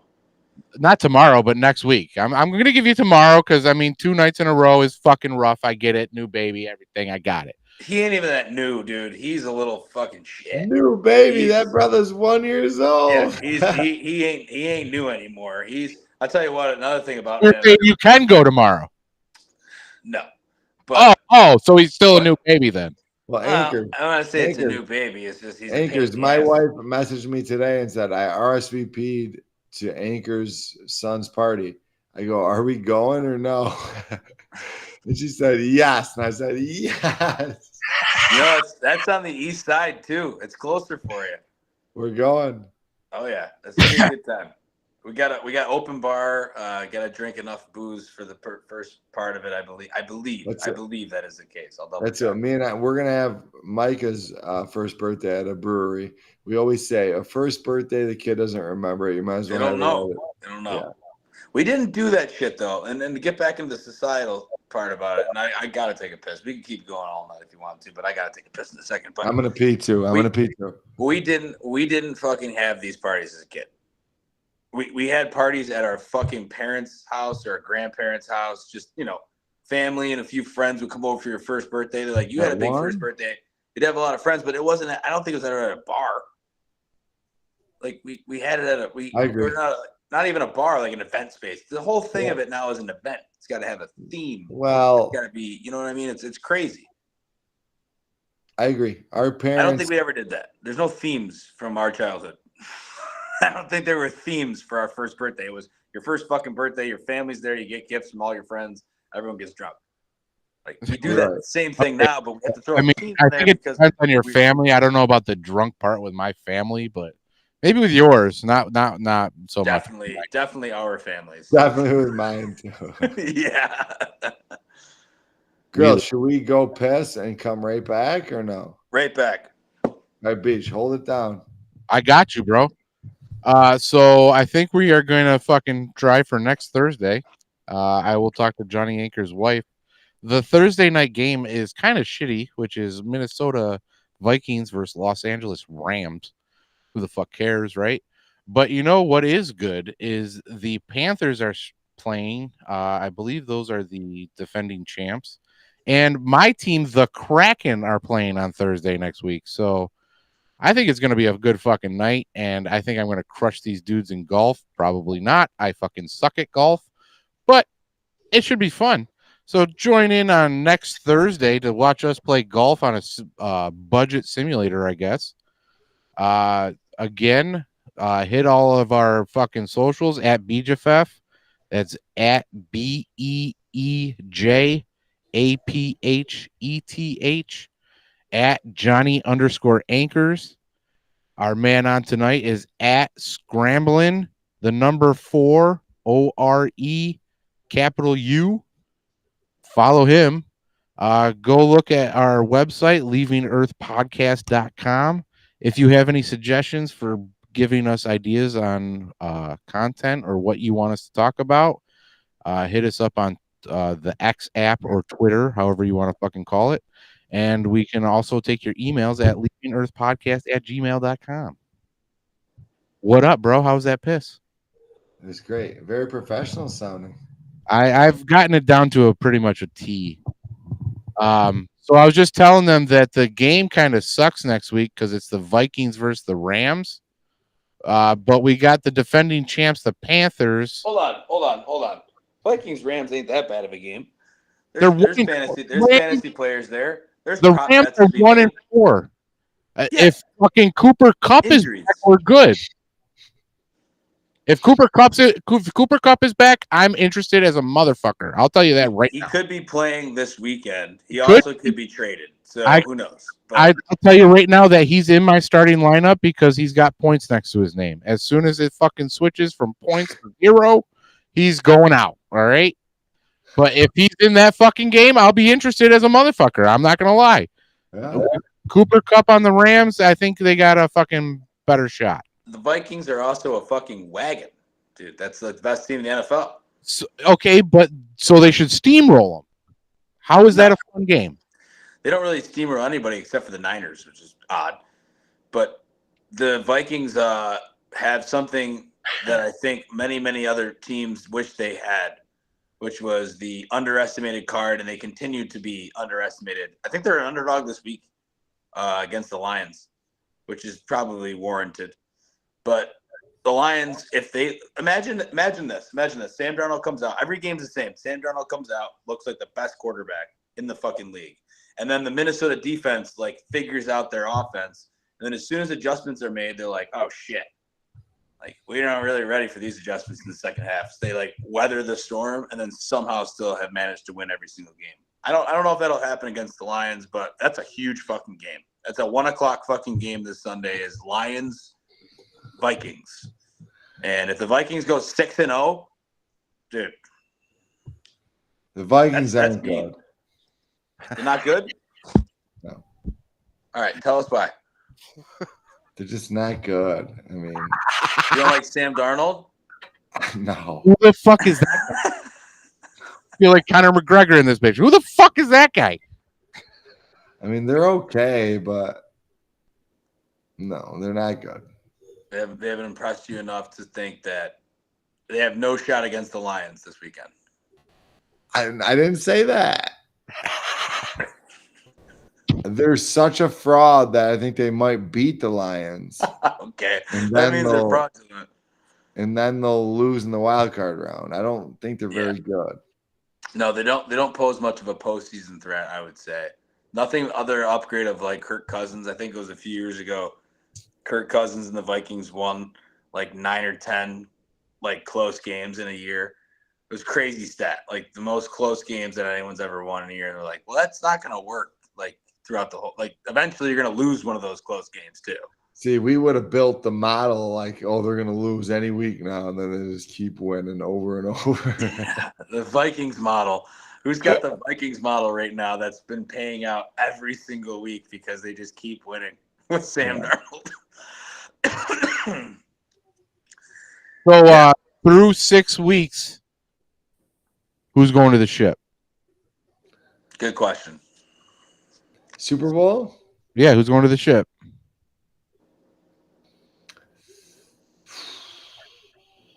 Man, that's on the spot. I wasn't expecting this. Anything can come at you on this show. I think it's gonna be San Francisco 49ers and the Buffalo Bills. Damn. The Berman pick.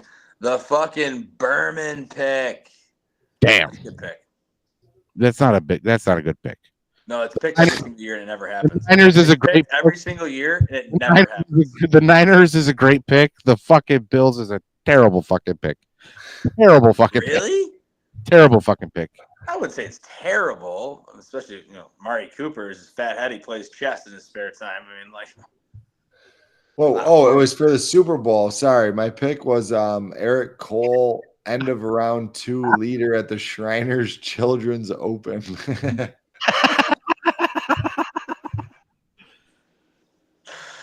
That's perfect. Who you got going to the ship through week 6? Who, me? Yeah, you. I actually thought about this question earlier, and I thank you so much for asking it because I was curious of what Scramblin's answer was, and it was actually really disappointing. I thought he'd have something better than that. I'm sticking with the Packers from the NFC. I think Jordan Love's healthy. They get a lot of turnovers, and they don't commit many. So their turnover differential, I think, is a very important stat to keep track of for a team. Their offense is, they have so many weapons.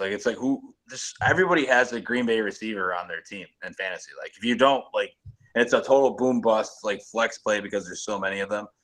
I like Green Bay a lot. AFC, I've been toggling back and forth, who I'm rooting for. It just seems obvious that it would be the Chiefs again.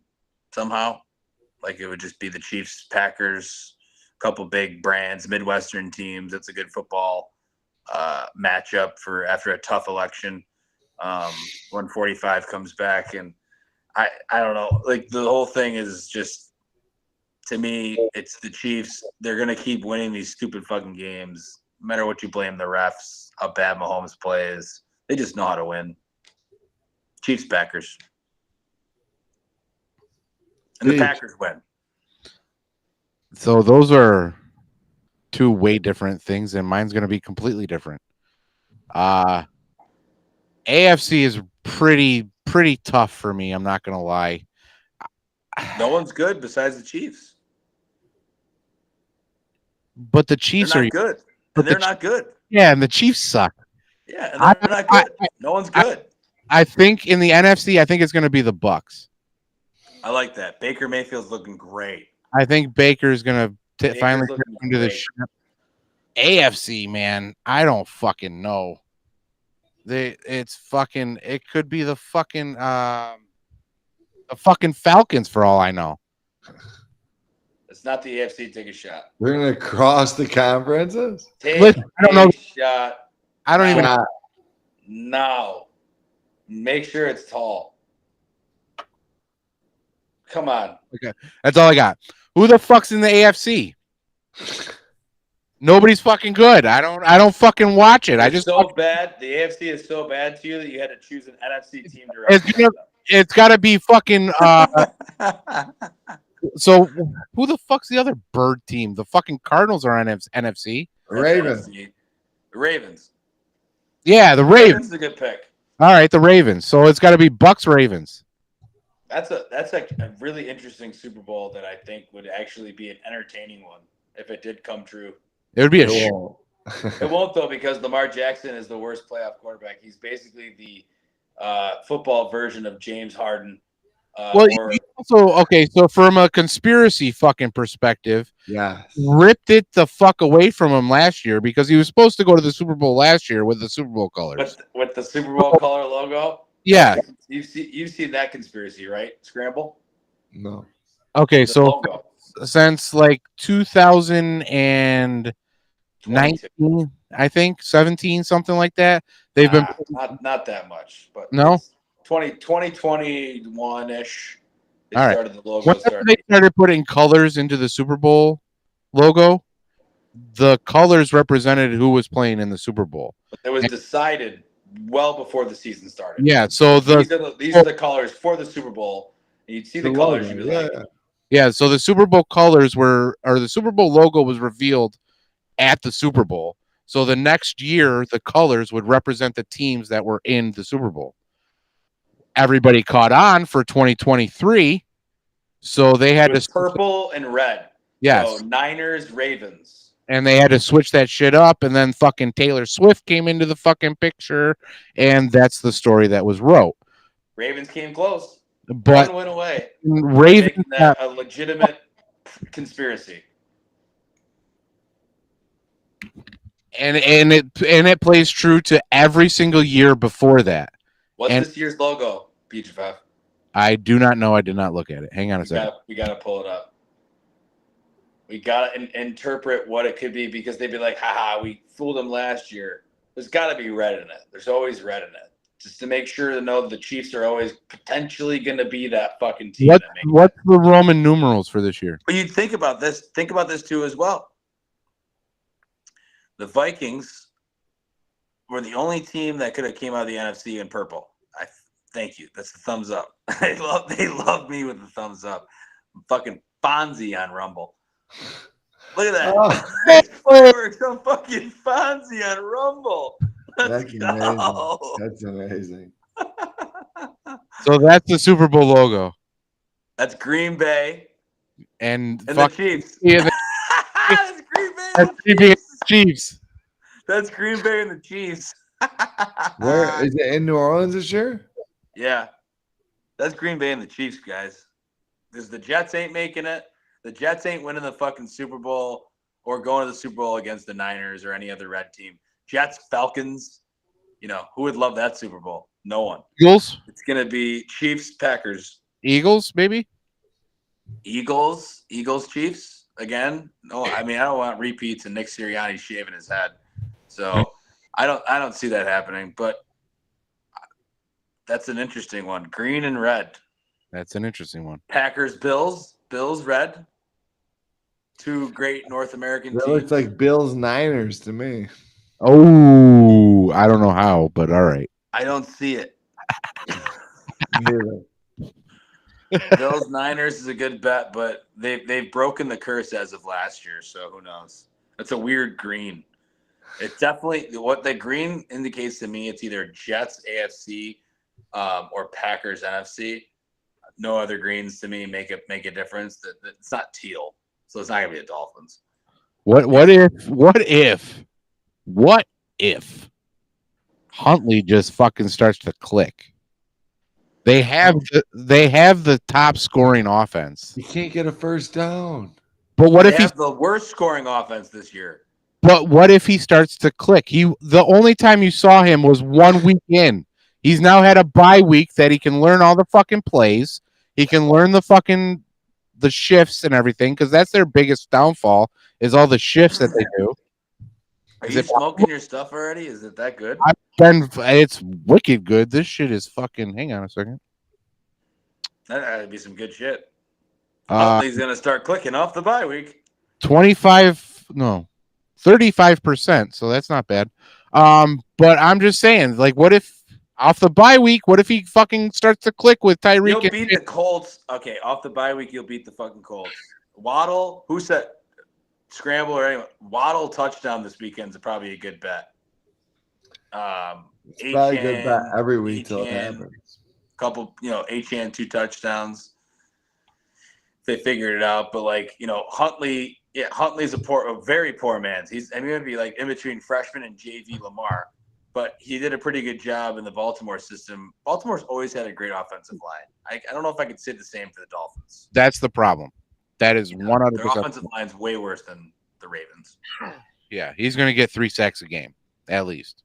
And you got to prepare for that. One Direction star Liam Payne died during this podcast. What? You know who that is? Going to miss him.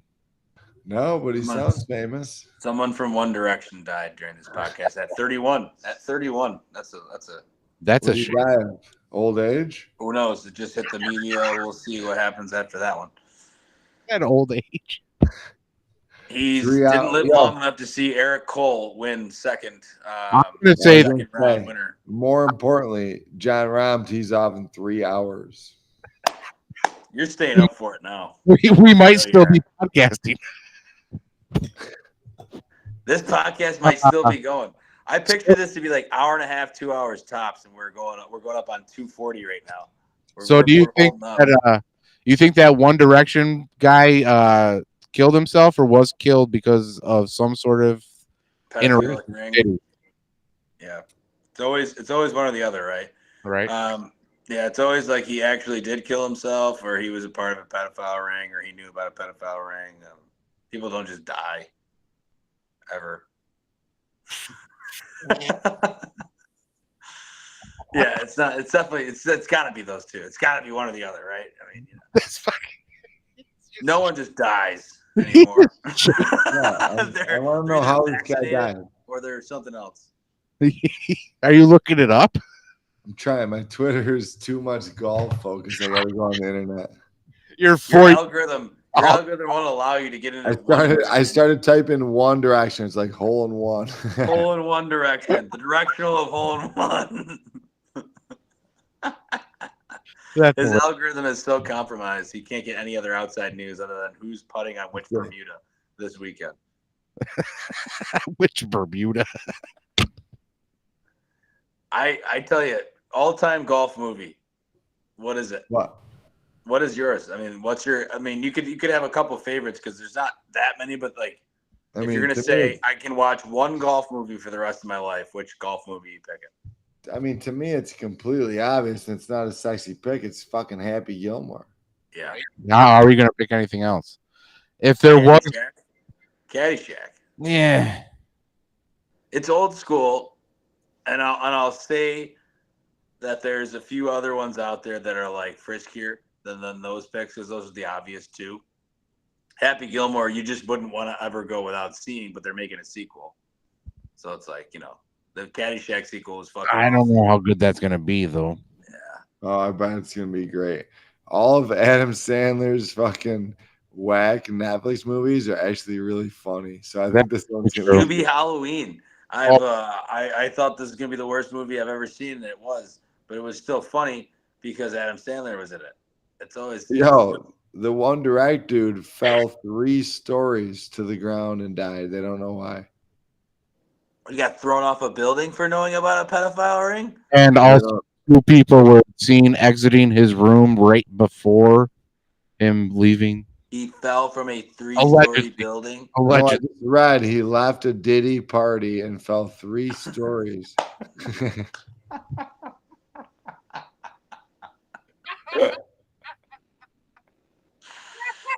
He was wearing all white at the time that he was found on the sidewalk. So one could assume he was at a Diddy party. Did he do it? Did he? What did he know? That's amazing. What did he know? They're starting to fall like flies, BFF. Oh yeah, fall like flies. Listen, I told you a long time ago that fucking the holidays for me are just going to be one glistening smile to everybody waiting for the I'm sorry, you were right. I'm not going to get them, but I'm going to let it be known because I'm an asshole, but it's all right. I give the internet about, by the time I wake up tomorrow morning, the amount of conspiracies about the One Direction guy dying are going to be unbelievable, and I'm going to subscribe to all of them. I'm going to find my favorite one. I'm just going to cling to my favorite one. I'll be like, That's the one. That's the one I'm gonna fucking ride into. That's why they fucking threw him off the building. That's what he fucking knew. He was at a Diddy party 10 years ago, and they fucking killed him because of it. Yep, he was with Bieber. Actually, he was probably sucking off Odell Beckham and the other receiver. Like, who fucking knows? You don't know that? You don't know that picture? No. You never seen that video? Oh boy, BJFF, could you find that video for us? Oh God, I'll try. It's Bieber blowing Beckham in a fucking Diddy party. Legit. What? He's doing something. He's either doing blow, like Bieber is down in the crotch area of Odell Beckham, and someone films it. Very quick video. It's on a phone. You can see. They look over. It's clearly Bieber. He gets up. He says something to the person holding the phone. He's very young. It's like Odell's, second, third year in the league. So it's a while ago. It's time to end this rumor about Odell and Justin Bieber. In this video, you can clearly see that there are different levels in the club.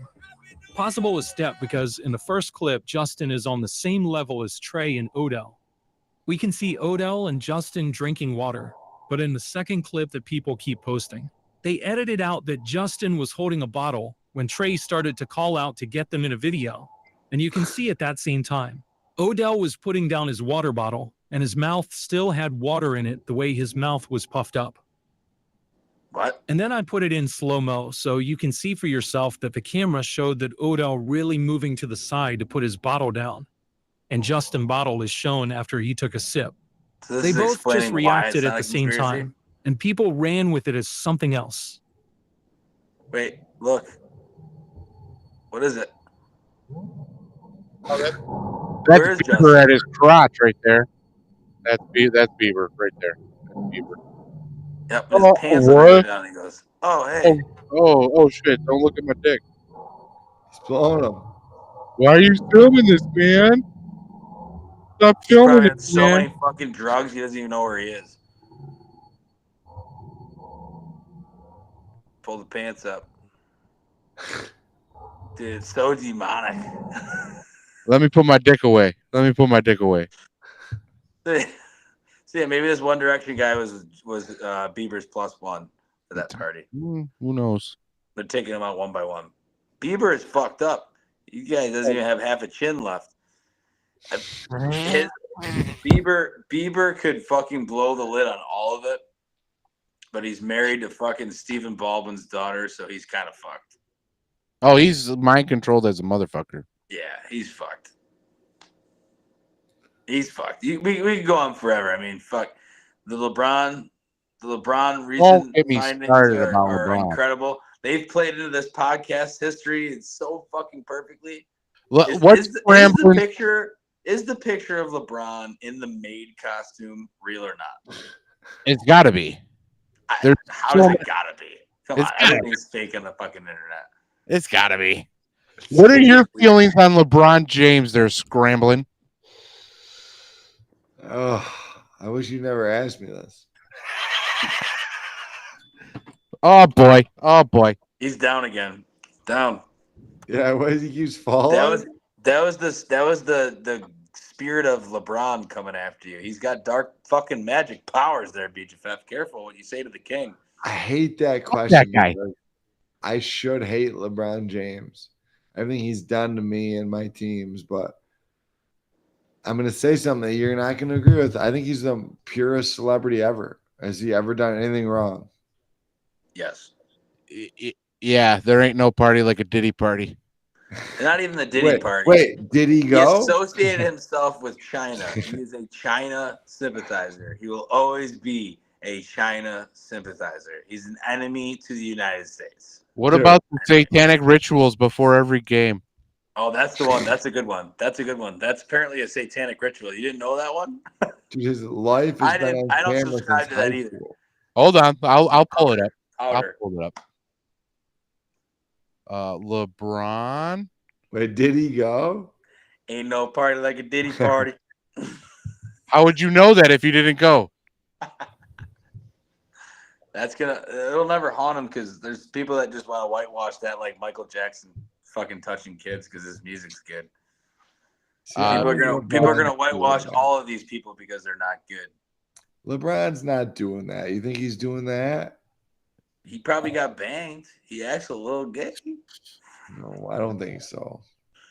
Diddy got to a lot of people. Did he do it? You know the funny thing is, and I've seen this as soon as it came out, and like there's people, like credible people, who are like saying this, like Epstein was the Diddy of politicians. Yeah. Diddy is bigger from the people that you know. Like what Epstein did to politicians and world leaders, Diddy did to the entertainers that we've known for our whole lives. It's fucked up. Like DiCaprio is gonna come out, J-Lo, a lot of them are gonna they're the ones paying people basically. Like they're like, our names will never be put in court, but people who are in the industry will know. And they'll be like, yeah, we can't really associate with you because of the risk of that. Eventually it's gonna come out that it was you that were also a part of this fucking bullshit. A lot of people are settling out of court. Drugging people, raping people, that shit. These celebrities have been getting away with it for 30 fucking years. It's coming out. And the Epstein thing is no one fucking knows politicians. It's never gonna come out, though. Bullshit at 8. Well, I mean, unless my conspiracy theory comes true and fucking Trump gets assassinated, then yeah, it will never come out. But if he gets in the office, that's what I'm saying, that people are going to go to the gallows because there's so much treason that's going on and there's so much fucking child sex trafficking that people need to die. I'm sorry. I am the advocate for people not dying. I am the one advocate for all people to stop dying. But there are some people that need to die that have been in power for far too long. I'd say on the Opus Clip speech, just take the whole 40 minutes out in the end. I mean, I'm having a good time, but for the sake of his golf clips and our previously non-drunk conversations that have nothing to do with sports, maybe you leave those out of the Opus Clips. We got a lot of other podcasts to do that. Yeah, we fucking Astro, whatever we do over there in the simulation episode, that's gonna be October 24th. Put it on your calendars. We're going. Go. I'm in. I'll do it. Fuck it. We're doing it. We're doing it. I'll bring my clubs and I'll bring the studio and we're fucking going. I can't wait to golf. I can't wait to fucking swing them again. We need a fourth. Let's get Turks and Caicos on there. Let's get Turks and Caicos. Or Swigs. Or Chugs. A good one. Chugs a good golfer. Yeah. He came and subbed for the league the 1 week, and we ripped him with Wildwood diabolical conditions. Diabolical conditions. Do you putt with your simulator? What's that? Do you putt with your simulator? He's got a great putting system. No, it doesn't read it on the sim. No, but I have a 10-foot straight green that if you get within 10 feet, you can putt. No shit. All right. So you can hit that one putt within 10 feet. That won't be. If it's outside 10 feet, it's an automatic 2 putt, right? And then if you're in between 10 and 30 feet, it's an auto 2. But if you're outside 40, it's an auto 3. But if you're inside 30 to 40, you putt for a 2 putt, if that makes sense. Okay. Yeah. It plays about 5 shots easier than real golf because the putting, it's a straight green and you get an auto 2 putt from 30 I'll be plus 15. Yeah, I mean, once you get your putt down the first couple of times, you're putting the same green every single time. So it's like once you get your putting stroke down, it's like, okay, I got this. Well, I've had a lot of guys play. Once you get it down, that's not usually a thing. We get really drunk and no one can hit it straight.